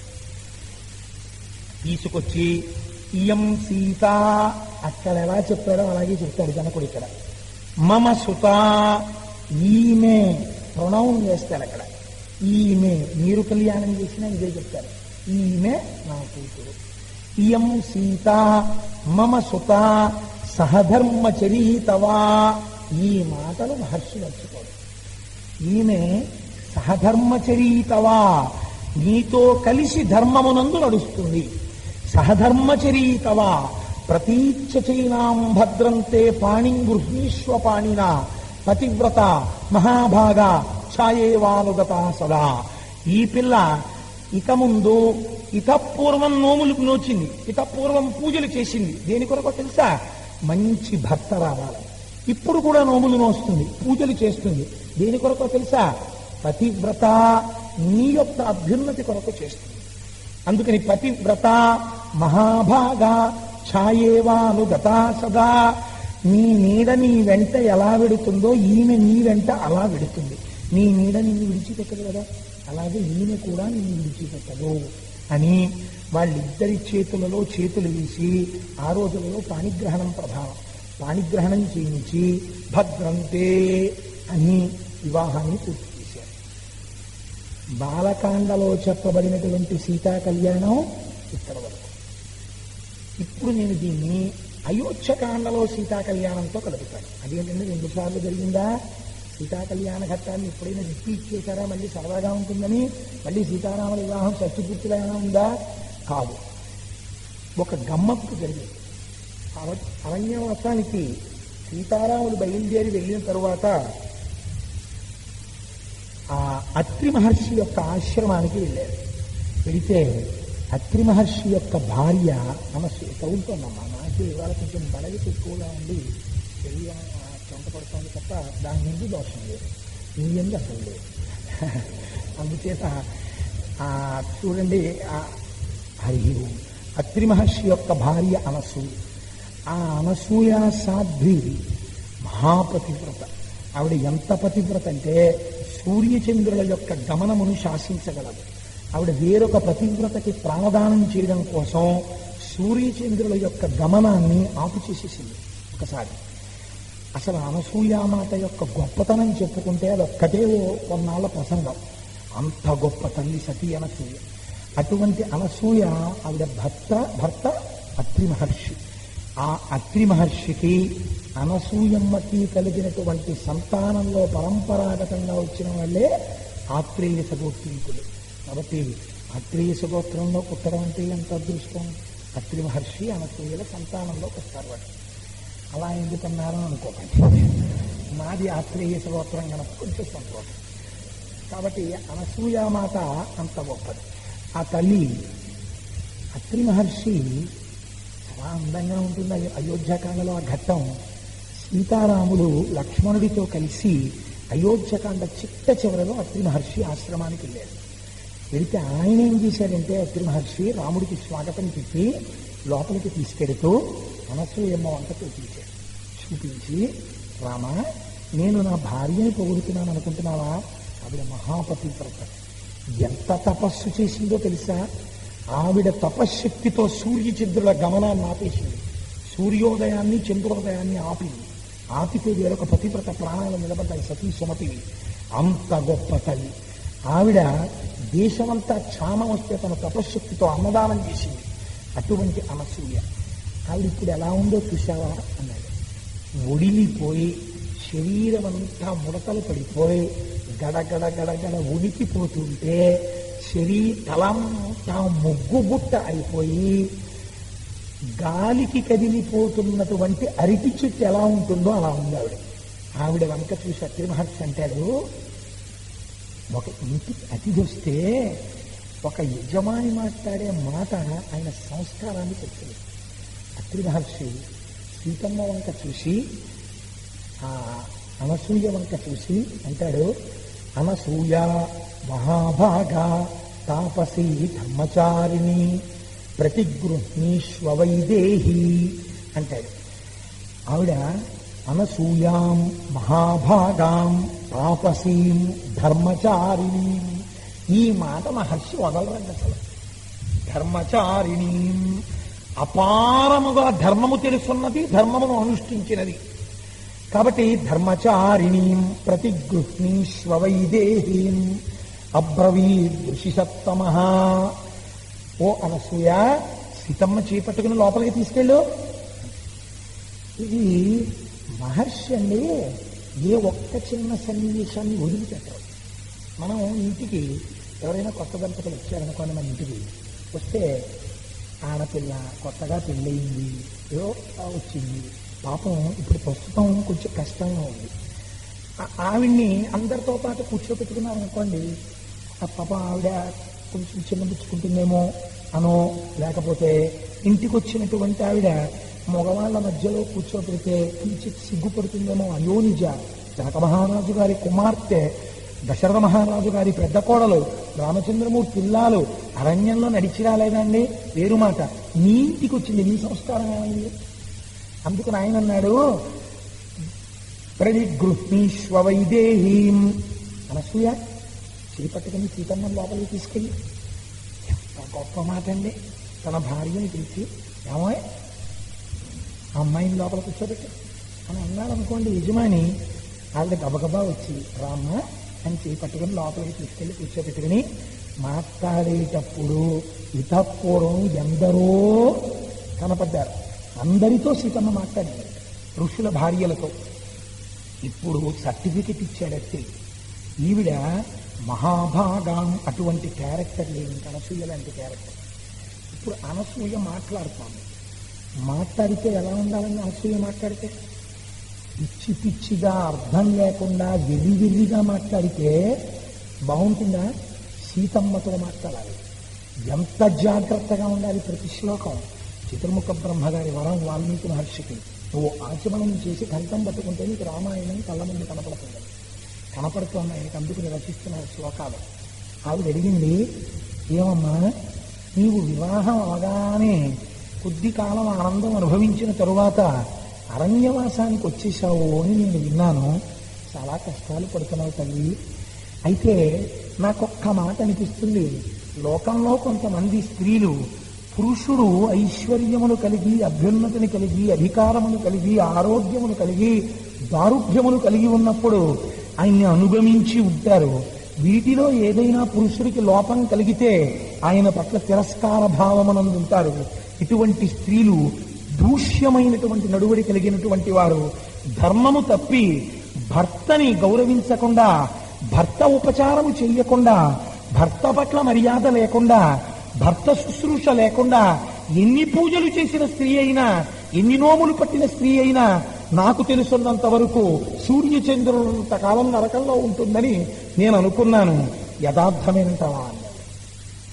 ఎవరు చెప్తున్నారండి ఈ మాటలు? అనసూయమ్మ చెప్తాను. చెప్పి సీతమ్మ వంక చూస్తే సీతమ్మ తల్లి ఒక నవ్వు నవ్వి, అమ్మా నువ్వు రాముడితో కలిసి అరణ్యవాసానికి వచ్చేసావని విన్నాను. సీతమ్మ, నువ్వు రాముడితో కలిసి అరణ్యవాసానికి వచ్చి అరణ్యవాసంలో రాముడితో కలిసి ఉండడంలో నీ మనస్సు ఏమీ బాధపడలేదు కదా? అయోధ్య నేలవలసిన వాడు అరణ్యాలు పట్టి తిరుగుతున్నాడు, ఆయనతో పాటు నేను తిరుగుతున్నాను, ఆయనతో పాటు కందమూలాలు తింటున్నాను, అడవిలో తిరుగుతున్నానని నీ మనస్సు కుండలేదు కదా? నువ్వు సంతోషంగానే ఉన్నావు. నిన్ను చూస్తే నాకు ఎంతో సంతోషంగా ఉందమ్మా. ఈ వయస్సులో భర్తను అనుగమించి వచ్చావు, ఎంత ధర్మం పాటించావు తల్లి. అంటే సీతమ్మంది పతి శుశ్రూష అన్నదే స్త్రీకి పరమధర్మమమ్మా అన్నాడు. అంటే సీతమ్మ తల్లి జవాబు చెప్తుంది. ఒక అద్భుతమైనటువంటి శ్లోకం చెప్తుంది. నేను ఇప్పుడు తెలియని రామాయణం ఇన్ని కాండలు అస్తమానం గుర్తుంటాయా? ఒక ప్రయత్నం చేస్తాను. ఆ సీతమ్మ తల్లి అంటుంది అనసూయమ్మతోటి, అమ్మా ప్రాణి ప్రధాన కాళీ చ యత్పురా అగ్నిసన్నిధౌ అనుశిష్టా జనన్యాస్మి వాక్యం తదపి మే ధృతం. గొప్ప శ్లోకం చూడండి. మా అమ్మ నన్ను చిన్నతనంలో అంతఃపురంలో ఉన్నప్పుడు ఎప్పుడు ఏం చెప్పేదో తెలుసా అమ్మా? అత్తవారింట్లో ఎలా మసులుకోవాలో నాకు నేర్పేది. ఆఖరణ ఈ విషయాలు మా అమ్మ చిట్ట చివర ఎక్కడ వరకు నాకు చెప్తూ వచ్చిందో తెలుసా? యత్పురా అగ్నిసన్నిధౌ, అగ్నిహోత్రం దగ్గర పాణి ప్రదాన కాలేచ, రాముడు నా పాణిగ్రహణం చేస్తున్నప్పుడు కూడా మా అమ్మ నాకు ఈ మాటలే చెప్పిందమ్మా. భర్తతో ఎలా ప్రవర్తించాలో నేర్పింది. అందుకని భర్తని అనుగమించి ఉండడం నాకు మా అమ్మ వలన అబ్బిన సంస్కారం అమ్మా అందామె. లోకానికి ఒక పాఠం చెప్తోంది సీతమ్మ అనసూయ కలిసి. ఒక ఆడపిల్ల అత్తవారింటిలో ప్రవర్తించవలసినటువంటి విధానము తెలియకుండా ఎంత చదువు చదివినా ఎంత ఉద్యోగం చేసినా ఇంటికొచ్చిన అతిథిని మర్యాద చెయ్యడము చేతకాని కోడలు ఆ ఇంటికొస్తే ఆ దోషము ఆ పాపము పుట్టింటి వారిది, ఆ తల్లిది. ఆ తల్లి ఆ సంస్కారాన్ని నేర్పుకుని తీరాలి ఆడపిల్లకి. ఎంత చదువు చెప్పిస్తున్నా ఏమంటే చదువుకి సంస్కారానికి భేదం ఉందా? ఎంత చదువు చదువుకుంటే ఇంటికి అతిథులు వచ్చినప్పుడు అమ్మవారికి నమస్కారం చేసి వారితో గౌరవంగా చక్కగా మాట్లాడు. ఆయనకి పట్టుకెళ్ళి ఒకప్పుడు పాలియమ్మ అని చెప్పడానికి చదువులో మార్కులు తగ్గిపోతాయా? ఒక 5 నిమిషాలు ఇంటికి వచ్చిన వాళ్ళతో గౌరవంగా ప్రవర్తిస్తే ఇవాళ మన దేశంలో ప్రత్యేకించి మన కుటుంబాల్లో సంస్కారం ఇక్కడే చిక్కిపోతాం. ఇది సీతమ్మ తల్లి చెప్తోంది. ప్రాణి ప్రధాన కాలే చాయత్పురాగ్ని సన్నిధౌ అనుశిష్టా జనన్యాస్మి. జనన్యాస్మి, మా అమ్మ చేత బోధింపబడ్డానమ్మా నేను అంది. పొంగిపోయి అనసూయామాతంది, అమ్మా నేను కూడా నీకొక్క మాట చెప్పాలనుకుంటున్నాను, విను తల్లి. నాతో విశిష్టం పశ్యామి. నేను చాలా తపస్సు చేశాను, నా వయస్సు చాలా పెద్దదైపోయింది, నా జుట్టు ముగ్గుబుట్టు అయిపోయింది, నా ఒళ్ళు ఉనికిపోతోంది, నేను చాలా పెద్దదాన్ని అయిపోయాను. ఇంత అనుభవాన్ని కలిపి సారాంశముగా మార్చి నీకొక మాట చెప్తున్నాను సీతమ్మ వినండి. నాతో విశిష్టం పశ్యామి బాంధవం విమృశంచహం. ఎంత గొప్ప మాట చూడండి. సర్వత్రయోగ్యం వైదేహీ తపఫలం వివాహృతం. నాతో విశిష్టం పశ్యామి. ఇంత తపస్సు చేసి ఇన్ని చదివి ఇంటి ధర్మం పాటించిన తర్వాత నాకు తెలిసింది ఏమిటో తెలుసా? ఆడదానికి భర్త కన్నా బంధువు ప్రపంచంలో వేరొకరు లేడు. ఆ భర్త ఎటువంటి వాడో తెలుసా? సిద్ధముగా ఉన్న తపఫలము వంటి వాడు. అపారమైన తపోబలం ఉన్నవాడు ఏం చేస్తాడు? తను తలుచుకుంటే అన్నాన్ని సృజిస్తాడు, తను తలుచుకుంటే ఆయుర్దాయాన్ని ఇస్తాడు. పక్కన ఉన్న భర్త ఎటువంటి వాడో తెలుసా? నీవు చేసిన కొన్ని కోట్ల కోట్ల సంవత్సరముల తపస్సు మూర్తీభవిస్తే ఎటువంటిదో భర్త అటువంటి వాడు. ఆ భర్త సుఖశాంతులు నీ చేతిలో ఉన్నాయి. అందుకనమ్మా భర్తని అనుగమించి వచ్చావు, చాలా సంతోషం తల్లి. అయితే నాకు ఇక్కడ ఒక చిన్న ఆశ్చర్యం కలుగుతోంది సీతమ్మ. మీ కళ్యాణం గురించి విన్నానమ్మా నేను ఇక్కడ, కానీ చూడలేకపోయాను, రాలేకపోయాను ఆ రోజుల్లో. ఏదో ఒక్కసారి మీ కళ్యాణ ఘట్టం చెప్దు అంటే సీతమ్మ ఎర్రపడిన ముఖంతో ఒక్కసారి సీతా కళ్యాణం జ్ఞాపకానికి వచ్చి మళ్ళీ సీతా కళ్యాణం చెప్పింది. చెప్తూ ఒక మాట అన్నాయి. ఎంత గొప్ప మాట చెప్పిందో తెలుసా అండి? అమ్మ, లోకంలో యోగ్యుడు కానటువంటి పురుషుడు భర్తగా ఉన్నటువంటి స్త్రీలు ఆ భర్తని అనుగమించి పాతివ్రత్యంతో ఉన్నారే వాళ్ళు వందనీయులు. భర్త దుర్మార్గుడైనా దుశ్శీలుడైనా ఆ భర్త యందు దైవాన్ని చూసి వాళ్ళని అనుగమించారు కొందరు స్త్రీలు. పొగడవలసిన వాళ్ళు ఉంటే వాళ్ళన్నా మహానుభావుడు నా భర్త, పరమ ధర్మమూర్తి, నా యందు తప్ప వేరొకరి యందు మనస్సు లేనివాడు, ఆయన వంశంలో తండ్రి గారు దక్షిణ నాయకుడు, ఆయన కూడా వేరొక పత్నిని స్వీకరించవచ్చు, కానీ ఏకపత్ని వ్రతం కలిగినటువంటి వాడు, నన్ను తప్ప వేరొకరిని భార్యగా స్వీకరించని వాడు, ఆ దృష్టి లేనివాడు.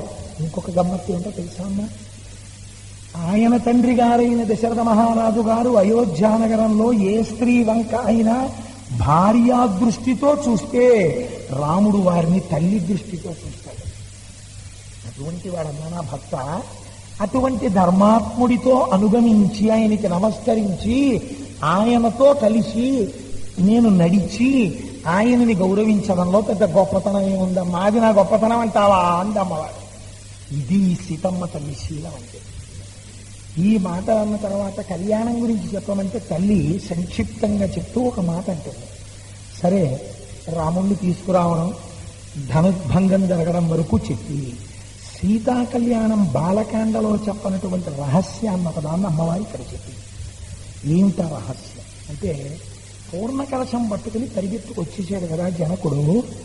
జనకుడికి సీతమ్మ ఏ రకంగా కూతురని మీరు చెప్పగలరు? ఈ అనుమానం రాకుండానే అశరీరవాణి పలికినది అని చెప్పింది సీతమ్మ. ఆ సమయంలో ధనుర్భంగం అయిన తర్వాత మా తండ్రి గారు చేతిలో పూర్ణ జలకలశాన్ని పట్టుకుని కన్యాదానం చేయడానికి నన్ను తీసుకుని అక్కడికి వెళ్ళారు. వెడితే ఆకాశంలోంచి ఒక మాట వినపడింది. అంతరిక్షే చవాగుప్త మానుషీ ప్రతిమాతిలా. ఈమె మనుష్య స్త్రీ కాదు. ఇది మీరు రామాయణంలో గమనించారు. రాముడు నరుడు, సీతమ్మ నరకాంత కాదు. ఎందుకని? అశరీరవాణి చెప్పింది, జననము చెప్పేస్తోంది ఆవిడ. అయోధ్య అశరీరవాణి కన్యాదాన సమయంలో చెప్పింది. అంతరిక్షే చవాగుప్త మానుషీ ప్రతిమా కిలా ఏవయేన్ తత్ నరపతే ధర్మేణ తనయా తవా. ఈమె దేవతా స్త్రీ, ఈమె మనుష్య స్త్రీ కాదు. అయినా ధర్మము చేత నీకు కుమార్తె. మహర్షి మర్చిపోరండి ఈ ధర్మం అన్న మాట. ఏమిటి ధర్మం అంటే, భూమిని తవ్విన వాడివి నువ్వు బిడ్డల కోసం యజ్ఞానికి, ఆమె నీకు తెలిసింది, నువ్వు పెంచావు, నా కూతురు అన్న భావనతో పెంచావు. ఆవిడ అంగీకరించి జానకి అని పిలిపించగలిగి ధర్మము చేత నీకు కుమార్తె. ఆవిడ అయోనిజ అయినా దేవతాస్త్రీ అయినా ఈ కారణము చేత జనక మహారాజు గారికి కుమార్తె అయినది. ఏ కారణము చేత? ధర్మము చేత. ఇక మీరు ప్రశ్నించలేకుండా చెప్తారు. మహర్షి ఎక్కడైనా చెప్తే చాలా అందంగా మాట్లాడతారు. అందుచేత ధర్మేణ తనయా తవా అని పైనుంచి చెప్పింది. లేకపోతే కన్యాదానం ఎలా చేస్తారు మీ జనక మహారాజు గారు? అప్పుడు కన్యాదానం చేయడానికి మా నాన్నగారమ్మా పూర్ణ కలశం పట్టుకుని వచ్చాడు. వచ్చి రామా చేతులు జాపు, నీళ్లు పోసి మా అమ్మాయిని దానం చేస్తానన్నాడు. అంటే రాముడు ఏమన్నాడో తెలుసా అమ్మ? మా నాన్నగారితోటి ఒక గొప్ప మాట చెప్పాడు. ఆయన అన్నాడు, సీతమ్మ తల్లిని దియ్యమానా తువాగుప్త, ఇదిగోనయా సీతమ్మ తల్లిని స్వీకరించు అని అంటే, అవిజ్ఞాయ పితుచ్ఛందా, నేను ఈ పిల్లని పెళ్లి చేసుకుంటున్నానన్న విషయం మా నాన్నగారికి తెలియదు. మా నాన్నగారికి తెలియకుండా నేను వివాహం చేసుకోను. నాకు ఈయన భార్యగా ఉండొచ్చా ఉండకూడదా అన్న విషయం నిర్ణయించవలసిన వాడివి నువ్వు కాదు, నీ ప్రతిజ్ఞ కాదు. నేను క్షత్రియులను ధనస్సు ఎక్కువ పెట్టాను. ఇది విశ్వామిత్రుడు ధర్మాత్మ. చూసారా ఎలా అన్నాడు రాముడు? ధనస్సు చూశాను, క్షత్రియుడిని కాబట్టి ఎక్కువ పెట్టాను. పిల్లని పెళ్ళంగా చేసుకోవడం అంటావా? నా చేతిలో లేదు. ఎవరు నిర్ణయించాలి? అయోధ్యాధిపదే ప్రభో. నా తండ్రి గారు ఉన్నాడు అయోధ్యాధిపతి దశరథ మహారాజు గారు. అవిజ్ఞాయ పితుచ్ఛంద, మా నాన్నగారు నిర్ణయించకుండా, మా నాన్నగారు ఆజ్ఞాపించకుండా ఈ పిల్లని నేను భార్యగా స్వీకరించాను. ఇప్పుడు జనక మహారాజు గారు దశరథుడికి కబురు చేశారు. దశరథుడు వచ్చి ఇరు అంశాలు విన్నాడు. విన్న తరువాత, రామా ఈమెని నువ్వు భార్యగా స్వీకరించు. ఇప్పుడు రాముడు సీతమ్మని భార్యగా స్వీకరించాడు. అందుకని రామచంద్రమూర్తి శివధనుర్భంగం చేసి నన్ను పెళ్లి చేసుకోలేదమ్మా, అలా చేసుకోవాలని చెప్పాడు. దశరథ మహారాజు గారు మా మామగారు నిర్ణయించారు, నిర్ణయిస్తే నన్ను చేసుకున్నాడు. రామచంద్రమూర్తి మా మా ఆయనకి తండ్రి మీద ఉన్న గౌరవం అంటే అదమ్మా. అందుకే 14 ఏళ్ల అరణ్యవాసానికి వచ్చాడు. నా భర్త ఎంత పితృభక్తి కలిగిన వాడో చూడు తల్లి, నేను పొంగిపోతున్నానమ్మా అటువంటి భర్త దొరికినందుకు అని చెప్పింది. అంతేకాని ఎంత పిచ్చేయండి, పాపం ఏం తెలియదు. ఆవిడెవరో అడిగింది మా పినత్త గారు. ఈయనేమో వెంటనే కలిసి చూసి ఓ నారచీర కట్టేసుకుని వచ్చేసాడు. ఆకులు అలమలు కందమూలాలు తింటూ ఉన్నాడు. అయోధ్య పోయింది, రాజ్యం పోయింది, మా కర్మ ఇలా ఉంది, మీరేమన్నా కొంచెం చెప్పి చూడండి అమ్మా ఒకసారి, మీరు అత్రి మహర్షి చెప్తే వింటాడేమో అంటే అనసూయామాత ఆదరిస్తుందండి. ఒక స్త్రీ ఎలా ఉండాలో సర్టిఫికెట్ ఇచ్చారు అనసూయ చేత. అనసూయ చేత సర్టిఫికెట్ పొందడం అంటే మాటలు కాదు. మీరు కూడా అనసూయ సర్టిఫికెట్ పొందగలరు. ఇప్పుడు అనసూయమ్మ దగ్గర సీతమ్మ ఏం చెప్పిందో అలా నడువడి ఉంటే మీరు కూడా అనసూయాది తల్లుల యొక్క ఆశీర్వచనమును పొందగలరు. రామాయణం ఆడదాని నడువడిని, గొప్పతనాన్ని పెద్ద పీట వేసి వివిధ భంగిమలలో చూపిస్తుంది. ఇది చెప్తే అనసూయమ్మ ఏం చేసింది? ఆవిడ పొంగిపోయి, ఏమి సీతారాములమ్మ మీ ఇద్దరు అని. అయితే ఏమండి మరి దశరథ మహారాజు గారు చెప్పారు కదా, చెప్తే పెళ్లి చేసేసుకుని నేను అలాంటి పిల్ల అయితే చేసుకోవాలనుకునేవాడిని మొదటి నుంచి, మా నాన్నేమో నేను చేసుకోమన్నాడు చేసుకున్నాను అని ఇప్పుడైనా అన్నాడా రాముడు? అంటే ఎంత అందంగా మాట్లాడతారో చూడండి. మధురం మధురాక్షరం ప్రియాతు సీతారామస్య దారాహ పితృకృతా ఇది. మొట్టమొదట సీతారాములు ఇద్దరూ వైవాహిక జీవితం మొదలుపెట్టినప్పుడు రాముడికి సీతమ్మ గురించి ఏమి తెలియదు కదండి. ఏమీ తెలియకుండా వైవాహిక జీవితం మొదలుపెట్టారు. ఎవరైనా అలాగే మొదలెడతారనుకోండి. కానీ రాముడికి సీతమ్మ యందు ప్రేమతో వైవాహిక జీవితము ప్రారంభమగుటకు ఏది కారణమో, ఏది చూసి ఆయన సీతమ్మని మొట్టమొదట గౌరవించాడు? దారాహ పితృకృతా ఇతి. మా తండ్రి గారైన దశరథ మహారాజు గారు ఈమె నాకు యోగ్యమైన భార్య అని నిర్ణయించినాడు. మా తండ్రి గారి తీర్పు తిరుగులేని తీర్పు. ఆయనకి తెలుసు నాకెవరు భార్యగా ఉండాలో. ఆయన నిర్ణయించారు కాబట్టి నాకు ఈమె యోగ్యురాలైన భార్య. అందుకు రాముడు ప్రేమించాడు. మామగారు సీతమ్మ రాముడికి తగిన భార్య అని చేసిన నిర్ణయాన్ని సీతమ్మ ఎలా నిలబెట్టుకుంది? చిన్న శ్లోకంలో దాచేస్తారండి అంత. గుణాద్రూప గుణాఛాపి ప్రీతిర్భూయోభ్యవర్ధత. ఎంత గొప్ప మాట అండి. గొప్ప ఏమి శ్లోకం అన్నది. నిజంగా ఇది ఒక సిలబస్. నేనైతే అనుకుంటాను అసలు పెళ్లి చేసుకునేటటువంటి వాళ్ళ లేకుండా చూస్తున్నాను. పెళ్లి చేసుకునేటటువంటి దంపతుల్ని అసలు ముందు ప్రవేశం క్లాస్ కింద కూర్చోబెట్టి అసలు ఈ శ్లోకాల గురించి వాళ్ళకు ఒకసారి చెప్పాలి. వైవాహిక జీవితం అంటే ఇదిరా, నీ బుర్రా నేర్చుకో అని. ఎలా? గుణాద్రూప గుణాఛాపి. భర్త యొక్క మనస్సు నిలబడడానికి రూపము కూడా ప్రధానము. అందుకే తలంబ్రాలు పోసేటప్పుడు ఒక మాట అంటారు, నీ యందు ఈ రూపము, ఈ వైభవము, ఈ అందము, ఈ లావణ్యము నిలబడుగాక. ఏది చూసి ఆయన భార్యగా స్వీకరించాడో ఆ అందము ఆవిడ యందు చెక్కు చెదరక ఉండాలని కోరుతారు మంత్రంతో.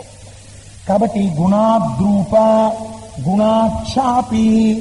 బాహ్యంలో అందం ఉంది, చాలా గొప్ప సౌందర్య రాశి. భర్త ఆనందానికి వశుడయ్యాడు. కానీ బాహ్యమునందు ఉన్న అందం ఆంతరమునందు లేదు. అది భర్త మరణానికి కూడా కారణం ఉంది. లేరా అలాంటి వాళ్ళు? కైకమ్మ రామాయణంలోనే ఉంది కదండి, పక్కనే పాత్ర. దశరథుడు తన కొడుక్కి తాగలిగేటటువంటి ఇల్లాలని తను తెచ్చుకోలేకపోయాడు. అది విచిత్రం. గుణాద్రూప గుణాఛాపి. సీతమ్మ రాముని పట్ల తన గుణముల చేత ప్రీతిని పెంచుకున్నది. రోజు రోజుకి ఆయనతో మాట్లాడడంలో, ఆయనతో అనుగమించడంలో, ఆయన కష్ట సుఖాలు పంచుకోవడంలో, ఆయన్ని ఆనందంగా ఉంచడంలో. నేను ఒక చోట ఒక పుస్తకంలో ఒక మాట చదివాను. ఆ మాట చదివి నేను ఒక అరగంట సేపు కుర్చీలో వెనక్కి పడిపోయి వెళ్ళిపోయాను. ఎంత గొప్ప మాట అంటే, అది వాక్యం చిన్నది. ఆయన అన్నాడు, భర్తకు విశ్రాంతి స్థానము భార్య. ఏం వాక్యం రాయిది అనుకున్నాను. ఎంత గొప్ప మాట రాయిది అనుకున్నాను నేను. సాధారణంగా మనం ఏమంటాం? విశ్రాంతి స్థానము ఇల్లు అంటాం. ఆఫీస్లో ఏదో ఇబ్బంది వచ్చింది, లేకపోతే బజార్లోకి వెళ్ళాడు, ఏదో భారీగా నగ కొనుక్కొద్దామని 10,000 రూపాయలు జేబులో దగ్గర కొట్టేశాడు. ఇంటికి వెళ్ళాడు, మనసు కుపితో అయిపోతాడు బాధతో. 10,000 రూపాయలు పోయాయి. ఇంటికి వెళ్ళి దిగాలుగా కూర్చున్నాడు. ఆవిడ వచ్చి, ఆవిడే అలా కూర్చున్నారంటే నగ తాగేదా అంది. 10,000 రూపాయలు ఎవరో కొట్టేశారు అన్నారు. అనగా నీ మోహం. నేను అప్పుడే అనుకున్నాను, నా బతుక్కి మీరు నగదేవడం అవుతే అందనుకోండి. ఇది కాదు బాధ, అది పెద్ద బాధ. ఇప్పుడు నగేమిటండి? చూసారా, ఈశ్వరుడు ఒక నిర్ణయం చేశాడు. నీకు బాహ్యమైన నగ అలంకారం, నీ భర్త ప్రేమ నీకు అలంకారం. ఇంత ప్రేమైక మూర్తిని నీకు భర్తగా ఇచ్చి అతని ప్రేమ సర్వస్వాన్ని నీకు అలంకారంగా చేయించాను. అంతర్ముఖ సమారాధ్య బహిర్ముఖ సుదుర్లభ అంటారు లలితా సహస్రంలో. అలా ఎప్పుడు ఆయన లోపల నువ్వే ఆరాధింపబడుతున్నావు, ఆయన హృదయ సింహాసనమునందు అధిష్ఠించి ఉన్నావు. ఇంతకన్నా నీకు అలంకారం ఏంటి? అందుకని అమ్మవారు ఇలాంటి అలంకారాలు నేను ఒప్పుకోనంది. నాకు ఈ నల్లపూసలు చాలవండి, నీ ప్రీతి నా ఎందుకు చాలదా? నీ ప్రేమ కన్నా నాకు అలంకారాలు కావాలా? నీ ప్రేమ లేనిగా నీకు దేనికండి అలంకారాలు? అమ్మవారు నన్ను అలా అనుగ్రహించింది అనమాట.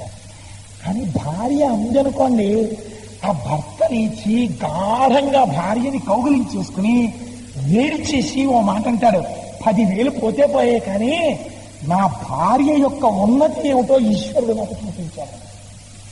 ఇప్పుడు భర్తకి విశ్రాంతి స్థానం ఇల్లయిందా భార్య అయిందా? కష్ట సుఖముల యందు భార్యయే. ఎవరన్నారో కానీ మహానుభావుడు అని నేను అలా అన్నానని మీరు దయచేసి అనుకోకండి.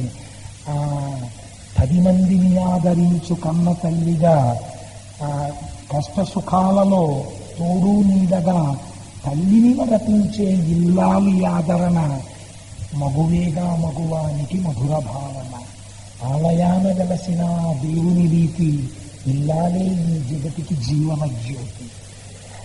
నేను రామాయణం చెప్తూ సినిమా పాట పాడేనుంటాయి అని అనుకోతాను. అందులో ఏమి యోగ్యత లేదని నేను దాన్ని కూర్చి కూడా చెప్పండి. ఎంత గొప్ప మాట మాట్లాడాడండి మహానుభావుడు, ఎంత అందమైన మాట మాట్లాడాడండి. ఇది భర్త భార్యకు విశ్రాంతి స్థానము. ఈ స్థానం ప్రపంచంలో ఇంకోటి లేదు. భర్త వేరొక చోట విశ్రాంతి స్థానాన్ని వెతుక్కున్నాడు అనుకోండి, సమాజమునకు బరువైపోతుంది ఆ కుటుంబం.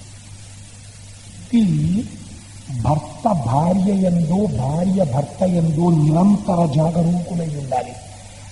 భార్యకి భర్త తప్ప వేరొకరు విశ్రాంతి స్థానం కాకూడదు. మాట అలా ఉండాలి.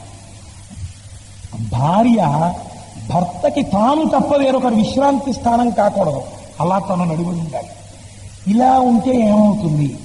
మొట్టమొదట్లో ఒకరి శరీరం మీద ఒకరికి వ్యామోహం ఉంటుంది. అది దోషమని నేను అనుకోవట్లేదు.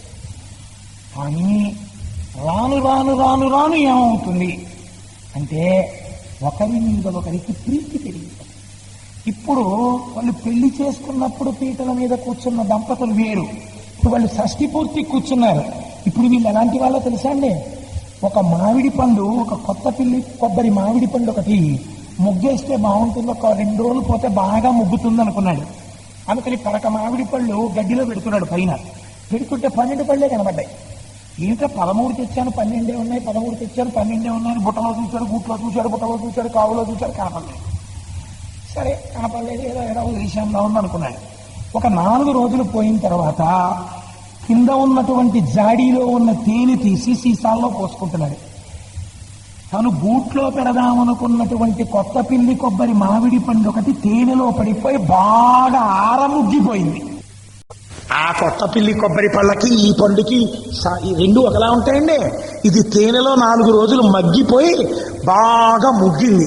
ఈ కొత్త పల్లి కొబ్బరి రుచి ఎక్కడా, ఆ కొత్త పల్లి కొబ్బరి రుచి ఎక్కడా? 2 కొత్త పల్లె. ఇది తేనెతో కలిసింది 4 రోజులు. షష్ఠి పూర్తి దంపతుల యొక్క ప్రీతి అటువంటిది, అది మానసికం. ఒకరి మీద ఒకరికి ప్రీతిర్భూయోభ్యవర్ధత. అయ్యయ్యో కష్ట సుఖాలలో నాతో అనుగమించింది, ఈ పిచ్చిది ఎలా బతుకుతుందో, దీనికి బలహీనత ఉందని. ఒరే మీ అమ్మ ప్రథమ కోపం, తొందరపడి కోపడుతుంది. నాన్న నువ్వు కొడుకువి, కొంచెం గుండెల్లో పెట్టి చూసుకోవాలి సుమా అని కోడల్ని పిలిచి, అమ్మ మీ అత్తగారికి ప్రథమ కోపం అమ్మా, కానీ మనసులో ప్రేమ, కొంచెం తల్లి ఈ విషయం దృష్టిలో పెట్టుకో అంటాడు. ఎందుకని? ఏమో తను ముందు వెళ్ళిపోతానేమో అని బెంగ. అప్పుడు ఉన్న వ్యామోహం ఇప్పుడు లేదు. ఇప్పుడు ఏమైపోయింది? ఆవిడ భద్రత గురించి బెంగ ఎక్కువైపోయింది. గుణాద్రూప గుణాచాపి ప్రీతిర్భ్యూభ్యవర్ధత. ఒకరి గుణముల చేత ఒకరు ఒండురుల పట్ల ప్రీతిని పెంచుకున్నారు. ఇలా సీతారాముల దాంపత్యము అభివృద్ధి పొందినది. దీనికి మూలమేది? తండ్రి తీర్పు. ఇది సీతమ్మ యొక్క నడువడి.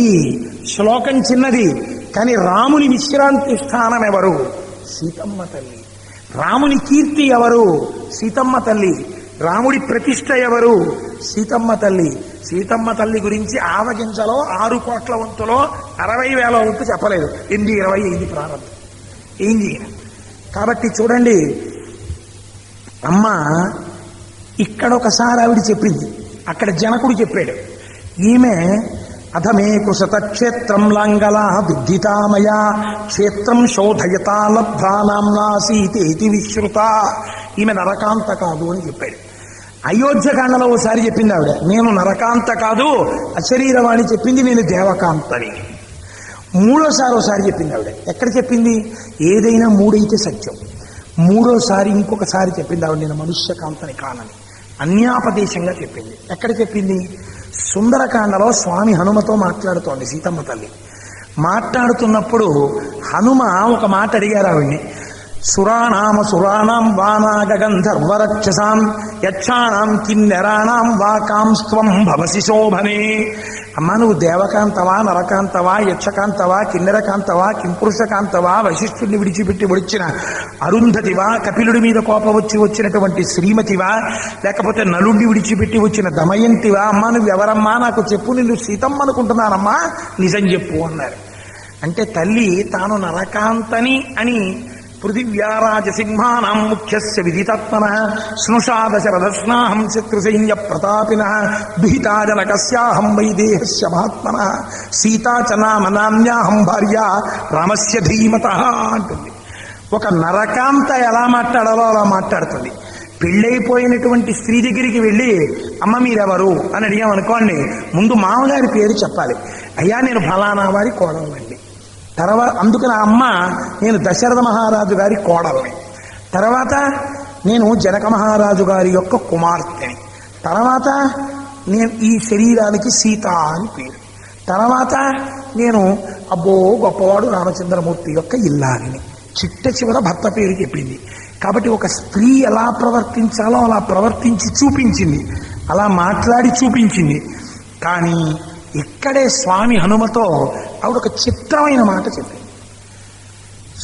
సమాం 12 తత్రాహం రాఘవస్య నివేశని భుంజానాం మానుషాన్ భోగాన్ సర్వకామ సమృద్ధిని. ఇదండి చాలా చిత్రమైన శ్లోకం. ఇది ఎక్కడ? ఈ శ్లోకం చూడండి, ఆవిడండి, మా ఇద్దరికీ వివాహమైన తర్వాత 12 సంవత్సరములు నేను రామచంద్రమూర్తి యొక్క అంతఃపురమునందు ఉన్నాను. ఆ 12 సంవత్సరములు మనుష్యులు అనుభవించేటటువంటి సర్వభోగములను నేను అనుభవించాను. ఈ మాట ఏమిటండి అసలు? కోటేశ్వరారు, మీ ఇంట్లో అన్నీ ఉన్నాయా అండి అన్నాను అనుకోండి. మనుష్యులు అనుభవించు భోగములన్నిటినీ నేను అనుభవించి తిని అన్నాను అనుకోండి. అది మీరు మనుష్యులు ఏంటి? మనుష్యులు అనుభవించి భోగాలు అనుభవించేది? మీరేం దేవత, రాక్షసుడా? లేకపోతే ఏమనాలి? నేను భోగాలన్నీ అనుభవించాను అనాలి. ఆవిడ అలా అంటలేదు. భుంజానాం మానుషాన్ భోగాన్, మనుషులు అనుభవించే భోగాలు నేను అనుభవించానంట. మనుషులు అనుభవించే భోగాలు నేను అనుభవించానంటే నువ్వు మనిషివి కావా? కాను. సత్యమే. ఇతపూర్వమే చెప్పిందిగా. తను మనుష్యకాంత అయితే ఒక మనుష్యుడికి జన్మించాలి. మనుష్య స్త్రీగా కనపడుతోంది, కానీ మనుష్య స్త్రీ కాదు. సీతమ్మ సాక్షాత్ పరాశక్తి, మాయాస్వరూపిణి. అందుకే సుందరకాండ పేరు దగ్గరికి వచ్చేటప్పటికి మహర్షి రామాయణాంతర్గతమైన పేరు పెట్టలేదు. బాలకాండ రాముడి బాల్యం చెప్పిందానండి, లేకపోతే ఇంకో కారణం చెప్పండి. బాలకాండ. అయోధ్యకాండ అయోధ్య గురించి చెప్పింది కాబట్టి. అరణ్యకాండ అరణ్యంలో జరిగినటువంటి విశేషాలు చెప్పింది కాబట్టి. కిష్కింధకాండ కిష్కింధలో విషయాలు చెప్పింది కాబట్టి. యుద్ధకాండ యుద్ధ విశేషాలు చెప్పింది కాబట్టి. ఉత్తరకాండ తదనంతర విశేషాలు చెప్పింది కాబట్టి. సుందరకాండ ఎలా? సుందరే సుందరో రామ సుందరే సుందరీ కథ సుందరే సుందరీ సీతా సుందరే సుందరం వనం సుందరే సుందరం కావ్యం సుందరే సుందరం కపి సుందరే సుందరం మంత్రం సుందరే కిమ్న సుందరం అన్నారు. కావ్యం సుందరం, రాముడు సుందరుడు, సీతమ్మ సుందరి, హనుమ సుందరుడు, వర్ణనలు సుందరం, అన్నీ సుందరం. ఇంకా సుందరకాండ కాకపోతే ఏ కాండ అవుతుంది? కాదు. ఇందులో సీతమ్మ తల్లి బాలాత్రిపుర సుందరిగా కనపడుతోంది. బాలాత్రిపుర సుందరిగా కనపడుతోంది అని నువ్వు ఎలా చెప్పగలవు? ఒక ఆయన ఈ రహస్యాన్ని చెప్పిన వాడు ఉన్నాడు. ఎవడు? సీతమ్మ రామచంద్రమూర్తితో వెడితే రాముడు సంతోషంగా ఉన్నాడని చెప్పిన పెద్దలు ఎవరైనా ఉన్నారా? లేకపోతే అక్కడికి వెళ్ళి ఆయన బుర్ర తినేసిందా? అంటే ఏమంటే ఏమిటంటే మనకి కష్టాలను ఎప్పుడైనా అందా? ఎప్పుడూ ఆయనకి విశ్రాంతి స్థానంగానే ఉందా?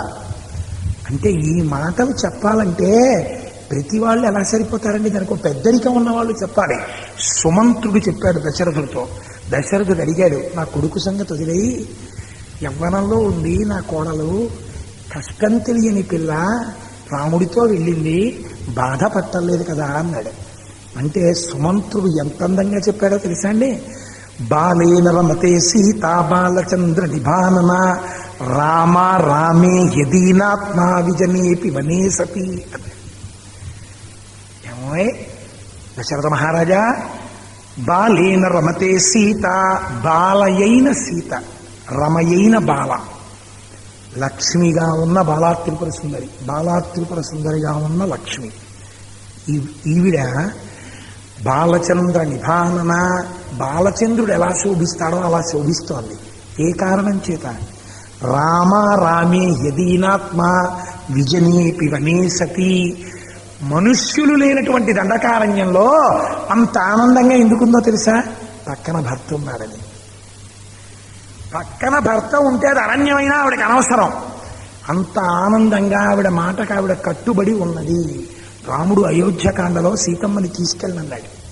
తీసుకెళ్ళనంటే ఆవిడంది, నువ్వు అయోధ్యలో ఉండు, సంతోషంగా ఉండాలి, అరణ్యం ఎందుకు నీకు, నిన్ను కష్టపెట్టకూడదన్నాడు.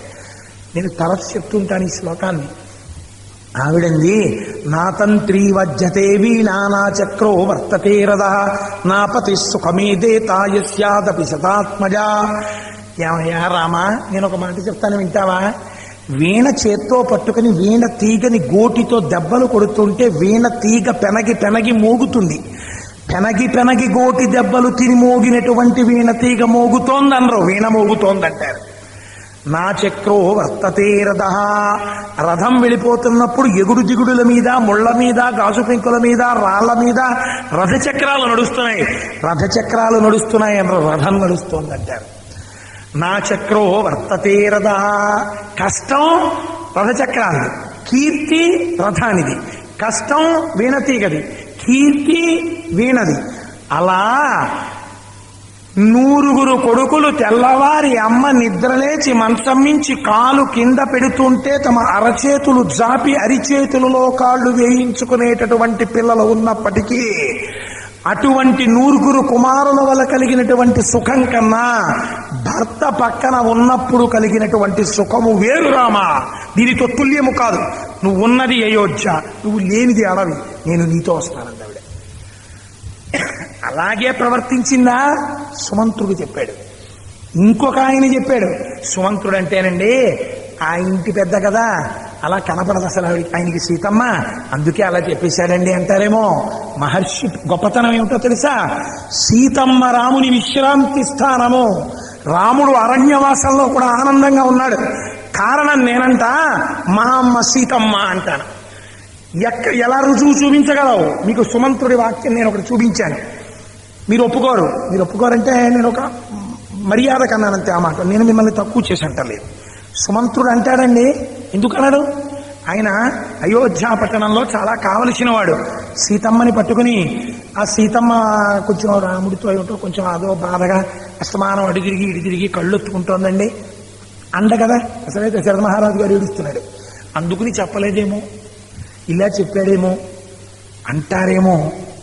సీతాపహరణం జరిగే ముందు అప్పటికి 13 సంవత్సరముల అరణ్యవాసం పూర్తయిపోయింది. అంటే 14 ఏళ్లలో సింహభాగం పూర్తయిపోయింది కదండి. ఇప్పుడు సీతారాముల్లో రాముడికి సీత విశ్రాంతి స్థానంగానే ఉందా ఇప్పటికీ? 13 ఏళ్లలో కూడా ఎప్పుడు రాముడిని ఎక్కడ దెప్పి పడవలేదా? ఏమిటండి మనకి అరణ్యవాసం అని. ఇప్పుడు మళ్ళీ సుమంత్రుడో లక్ష్మణుడో చెప్పాడు అనుకోండి, మళ్ళీ ఇదే అనుమానం వస్తుంది కదా. మహర్షి ప్రజ్ఞ చూడండి ఎవరితో చెప్పించారో. ఆయన అన్నారు, రావణాసురుడు మారీచుడి దగ్గరికి వెళ్ళాడు. వెళ్ళి, మారీచా, నువ్వు రాముణ్ణి కొంచెం దూరంగా తీసుకెళ్ళి హా సీత హా లక్ష్మణ అని అరుస్తూ రాముడి చేతిలో చచ్చు. రాముడి అరుపు అనుకుని సీతమ్మ లక్ష్మణుణ్ణి పంపేస్తుంది. నేను సీతమ్మను అపహరిస్తానన్నాడు. అంటే వెంటనే మారీచుడు చెప్పినటువంటి మాట ఏమిటో తెలుసండి? యస్య సా నరసింహస్య సింహోరకస్య భామిని. అరణ్యకాండలో మారీచుడు చెప్పినటువంటి సర్టిఫికెట్ ఇది. ఎంత లాజికల్గా మాట్లాడాడో చూడండి మారీచుడు. అసలు మారీచుడు లాంటి క్యారెక్టర్ రామాయణంలో దొరకదండి. అటువంటి క్యారెక్టర్ అది. నాకు అనిపిస్తుంది అసలు మారీచుడి శ్లోకాలన్నింటి మీద ఒకసారి ఉపన్యాసం చెప్పాలంటుంది. ఎన్ని విధి కోరికలు నాకు.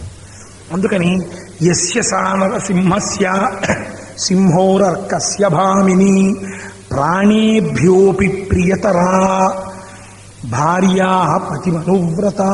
ఇది చెప్పాడు మారీచుడు. సీతమ్మ అంటే ఎవరనుకుంటున్నావో తెలుసా? ఆవిడ యస్య సా నరసింహస్య, రాముడు నరులయందు సింహము వంటివాడు. సింహాన్ని చూస్తే మిగిలిన జంతువులు ఎలా పారిపోతాయో రాముణ్ణి చూస్తే అందరూ పారిపోవలసిందే. ఎందుకని? రాముడికి కోపం వస్తే ఆయన ఎవరు ఆపలేరు. ఆయన అటువంటి ధర్మాత్ముడు, రాశీభూతమైన ధర్మం. ధర్మానికి కోపం రాకూడదు. అటువంటి నరసింహుడైనటువంటి రాముని యొక్క సింహోరకస్య భామిని. సింహము యొక్క వక్షస్థలం ఎలా ఉంటుందో, సింహం వక్షస్థలం మీద ప్రపంచంలో ఎవరైనా ముట్టుకుని గీరుతారండి? ఎవరైనా సింహం వక్షస్థలం మీద వెళ్ళి పడుకుంటారండి? ఎవరైనా సింహం వక్షస్థలాన్ని దువ్వుతారండి? ఆయన అన్నాడు మారీచుడు, ఆ సింహం యొక్క వక్షస్థలం మీద ఒక స్త్రీ పడుకుంటుంది. ఎవరో తెలుసా? సీతమ్మ. ఎందుకు పడుకుంటుందో తెలుసా? ఆ సింహాన్ని మచ్చిక చేసుకునే కాదు, భయపెట్టి కాదు, ప్రాణేభ్యోపి ప్రియతరా. పోన్లేకపోతే పోయిందని రాముడు వదిలేస్తాడనుకుంటున్నావేమో. రాముడి ప్రాణములు వదిలిపెట్టడం కన్నా రాముడికి సీతమ్మను వదలడమే ఎక్కువ. రాముడి ప్రాణముల కన్నా సీతమ్మే ఎక్కువ. రాముడి ప్రాణాలని తక్కెట్లో ఓ పక్కన పెట్టి సీతమ్మను ఓ పక్కన పెట్టి, రామా ఈ రెండిటిలో నీకు ఏది ఎక్కువ అని అడిగితే రాముడికి సీతమ్మ ఎక్కువ. ఇంత ఎక్కువైన వస్తువు జోలికి నువ్వు వెడితే, సింహము యొక్క వక్షస్థలం మీద పడుకున్న స్త్రీని నువ్వు ముట్టుకుంటే, రామచాపాశ్రయేవనే, ఎప్పుడు ఇలా పట్టుకున్న కోదండము చేత రక్షింపబడుతున్న ఏకైక స్త్రీ సీతమ్మ. ఆయన యందు అంత ప్రీతి పొంది ఉన్నది. భార్య పతిమనువ్రత. ఎలా పొందింది? మందు పెట్టిందా, మాకు పెట్టిందా? కాదు. భార్య పతిమనువ్రత. ఎప్పుడు పతిని అనుసరించింది ఆవిడ. పతిని కష్టపెట్టలేదు. 13 సంవత్సరములు రాముడు అన్నిటినీ మరిచిపోయాడంటే సీతమ్మ కారణము. ఈ కారణం చేత సీతమ్మ రామునకు ప్రాణము కన్నా ప్రియురాలు. ఆవిడ జోలికి వెళ్ళడం ఏమిటో తెలుసా? నీకొక్క మాట చెప్పేస్తున్నాను. నీకింతమంది భార్యలున్నారు, హాయిగా వీళ్ళందరితోటి ఈ పుత్ర మిత్ర కళత్రానిచ హాయిగా సంతోషంగా బతుకు. రాముడికి కానీ అపకారం చేశావా? రాముడికి వేరే అపకారం లేదు ప్రపంచంలో. సీతమ్మ జోలికి వెళ్ళడమే అపకారము. వెళ్ళిన మరుక్షణంలో రావణ నువ్వు అక్కడికి చచ్చిపో. రాముడు వెతికేస్తాడు భూమండలం అంతా, బ్రహ్మాండాలన్నీ వెతుకుతాడు. ఆవిడ అగ్నిహోత్రము నువ్వు పట్టుకోలేవు. ఆవిడ ఏం చేస్తుందో తెలుసా? నీ పాలిట మృత్యువై కూర్చుంటుంది. ఆవిడని వెతిక్కుంటూ రాముడు వచ్చేస్తాడు. వచ్చేస్తే నిన్ను చంపి వదలడం. నిన్ను, నీ భార్యల్ని, నీ బిడ్డల్ని, లంకని, నీ మిత్రుల్ని, సైన్యాల్ని కాల్చేస్తాడు. అప్పుడు నీ 10 తలకాయలు నిలబడవు. కళత్రాని చ సౌమ్యాని మిత్రవర్గం తథైవ చ యదీచ్ఛసి చిరం భోక్తం మాకృధా రామ విప్రియం. ఏమి శ్లోకాలండి ఇవి! సీతమ్మకి సర్టిఫికెట్లు. ఇది సీతమ్మ వైభవం అంటే రామాయణంలో. కళత్రాని చ సౌమ్యాని మిత్రవర్గం తథైవ చ. నీ భార్యలతో, నీ పుత్రులతో, నీ స్నేహితులతో నువ్వు సుఖంగా ఉండాలనుకుంటే మాకృధా రామ విప్రియం. రాముడి జోలికి వెళ్ళకు. నీ జోలికి ఆయన రాలేదు, ఆయన జోలికి నువ్వు వెళ్ళకు. నేనేం వెళ్ళానంటావేమో, సీతమ్మ జోలికి వెళ్ళడమే రాముడి జోలికి వెళ్ళడం. సంపేస్తాడని చెప్పాడు. ఇప్పుడు మీరు చెప్పండి, ప్రాణేభ్యోపి ప్రియతరా అయింది ఆవిడ ఎప్పుడు? 13 సంవత్సరముల అరణ్యవాసం తర్వాత. ఇది మా తల్లి ఎంత గొప్ప నడువడి కలిగినటువంటి తల్లో, ఎటువంటి సీతమ్మో. అందుకు కదండి మనం వివాహానికి శుభలేఖేస్తే జానక్యాహ కమలామలాంజలి పుటేయాహ పద్మరగాయితా న్యస్తారాఘవమస్తకే చ విలసత్కుంద ప్రసూనాయితా అని సీతారాముల్లా కలిసి ఉండండి అని చెప్తాం. కాబట్టి ఆ సీతమ్మ తల్లి వైభవమే వైభవం. సీతమ్మ తల్లి యొక్క నడువడియే రాముని యొక్క కీర్తి. సబర్మతి ఆశ్రమంలో ఒకసారి ఆడవాళ్ళందరూ రామాయణం చదువుతున్నారు. చదువుతూ వాళ్ళందరూ వెళ్ళి మహాత్మా గాంధీ నూలు కొడుకుతున్నారు. మహాత్మా గాంధీ లాంటి మహానుభావుడు ఎక్కడ ఉంటారండి? రామాయణం అర్థమైన మహాపురుషుల్లో గాంధీజీ ఒకరు. ఆయన దగ్గరికి వెళ్ళి ఆడవాళ్ళు అడిగారు ఆశ్రమంలో వాళ్ళు, ఏమండి సీతమ్మ తల్లి అంత, రామచంద్రమూర్తి అంత గొప్పవాడు ఎలా అయ్యాడు అన్నారు. రామచంద్రమూర్తి యొక్క సమస్త గొప్పతనం సీతమ్మ వల్లే అన్నారు గాంధీ గారు. అంటే వాళ్ళు అన్నారు, మేము ఆడవాళ్ళం వచ్చి అడిగామని ఇలా అన్నారా అన్నారు. మరి ఏం రామాయణం చదువుతున్నారు మీరు అని అడిగారు ఆయన. ఒక ఉదాహరణ చూపించాడు మహానుభావుడు గాంధీజీ. చూడండి, దీంతో నేను పూర్తి చేసేస్తాను ఇవాళ ఉపన్యాసాన్ని. ఇంకింతకన్నా ఆవిడ మాయామానుష రూపం, ఆవిడ ఎందుకు నరకాంత కాదు. పోయిందే ఉంది, ఇంకా 3 రోజులు ఉందిగా. రేపు కూడా సీతమ్మ వైభవం చెప్తారు, తప్పే ఉంది. సోమవారం మంగళవారం నాడు మీకు మళ్ళీ రామలక్ష్మణ భరత శత్రుఘ్నుల జంట గురించి చెప్తాను. నేను ఇంకా ఇంకో 3 రోజులు గుర్తుకున్నవాడిని. ఇది 3 రోజుల్లో చెప్తాను. లేదు, నా తనివి తీరలేదు, సీతమ్మ గురించి ఇంకా చెప్పాలి. అందుకని చూడండి, ఆవిడ గురించి ఒక మాట అంటారు మహర్షి. మహాత్మా గాంధీ అంటారు, ఆ తల్లి 10 నెలలు శత్రువు యొక్క దీనియందు ప్రమదావనమునందు ఉండిపోయింది. అసలు భర్త జాడ చెప్పినవాడు లేదు. స్వామి హనుమ వచ్చి అమ్మవారితో అన్నారు, అమ్మా నిన్ను రాముడి పాదాల చింతకి చేర్చేస్తానమ్మా, నేను తీసుకెడతానన్నారు. తల్లి నవ్వింది, ఏమోయ్ నువ్వు పిల్లి అంటున్నావా, నువ్వు నన్ను తీసుకెడతావా, నీకింత భుజమా, దాని మీద నేను కూర్చోనా అంది. అంటే పాపం మహానుభావుడు హనుమ ఎప్పుడూ ఎవరి చేత అధిక్షేపింపబడిన వాడు కాడు. మహాప్రాజ్ఞుడు, గొప్ప బలవంతుడు. మేరు మందర సంకాశౌబౌదిత్తానల ప్రభ అగ్రతవ్యవతస్తే చా సీతాయ వానరోత్తమ. మేరుమందర పర్వత శిఖరములు ఎంతెత్తుంటాయో అంతెత్తు పెరిగిపోయి నించున్నారు. నించుంటే అమ్మా రామ్మ తీసుకెళ్ళిపోతానన్నారు. సీతమ్మంది, భర్తుభక్తిం పురస్కృత్య రామధన్యస్య వానరా నస్పృశామి శరీరంతో పుంసో వానర పుంగవా. నాకు స్పృహ ఉండగా తెలిసి రామచంద్రమూర్తిని తప్ప అన్య పురుషులను నా చేతితో నేను తాకను. ఏమమ్మా మరి రావణాసురుడు జుట్టు పట్టి తొడ మీద కూర్చోబెట్టి ఎత్తుకొచ్చినప్పుడు అప్పుడు నేను స్పృహలో లేను. హా రామ హా లక్ష్మణ అంటుండగా ఆ ధూర్తుడు అపహరించాడు. ఇప్పుడు నేను స్పృహలో ఉన్నాను. ఉండి నన్ను నీవు అపహరించి తీసుకెడితే రాముడు లేనప్పుడు రావణాసురుడు ఎత్తుకుపోయాడు, రావణాసురుడు లేనప్పుడు నీ చేత రాముడు ఎత్తుకుపోయాడు. ఏమిటి రాముడి వైభవం?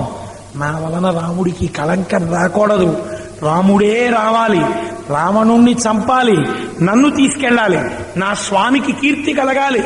నేను నీతో వస్తే నా స్వామి కీర్తి తగ్గుతుంది, నేను రానందావిడ. ఏం గాంధీ గారు తప్పు చెప్పారా? రామచంద్రమూర్తి కీర్తికి సీతమ్మ కారణము. రామాయణం అర్థమైన మహానుభావుడు కాబట్టి అలా మాట్లాడాడు. వక్ర వ్యాఖ్యానాలు చేసే వాళ్ళకి రకరకాలుగా కనపడుతుంది రామాయణం. రామాయణాన్ని రామాయణంగా అర్థం చేసుకుంటే ఆ పాత్రల వైశిష్ట్యం మనం ఉద్ధరిస్తుంది. రేపటి రోజున మళ్ళీ 6:30 మనందరం చక్కగా కలిసి ఆనందంగా మళ్ళీ రామాయణాన్ని చెప్పుకుందాం. 3 రోజులే ఉంది కాబట్టి రేపటి నుంచి అయిపోయిన తర్వాత ఆషాఢమాసం పూర్తవుతోంది, దక్షిణాయనంలో ఉన్నాం మనం, కొత్తగా ప్రవేశించింది. మనందరం ఉద్ధరింపబడడానికి అప్పుడు రామాయణం చెప్పుకున్నట్టే ఇప్పుడు కూడా ప్రసంగం అయిపోయిన తర్వాత ఈ 3 రోజులు నేను ఒకటని చెప్తాను, మీ అందరూ రామనామము రామనామము రమ్యమైనది రామనామము అని 11 మాటలు చెప్పుకుని బయలుదేరదాం రేపటి నుంచి. మంగళాశాసనపరై మదాచార్య పురోగమై సర్వైశ్చ పూర్వైరాచార్యై సత్కృతాయాస్తు మంగళం. మంగళం కోసలేంద్రాయ మహనీయ గుణాత్మనే చక్రవర్తి తనూజాయ సర్వభౌమాయ మంగళం. ఉమాకాంతాయ కాంతాయ కామితార్థప్రదాయినే శ్రీగిరీశాయ దేవాయ మలినాథాయ మంగళం. కరచరణ కృతం వా కర్మవాక్కాయజం వా శ్రవణనైనజం వా మానసం వాపరాధం విహితం వా సర్వమేత్తక్షమస్వ. శివ శివ కరుణాబ్ధే శ్రీ మహాదేవ శంభో. సర్వం శ్రీ ఉమామహేశ్వర పరబ్రహ్మార్పణమస్తు. స్వస్తి.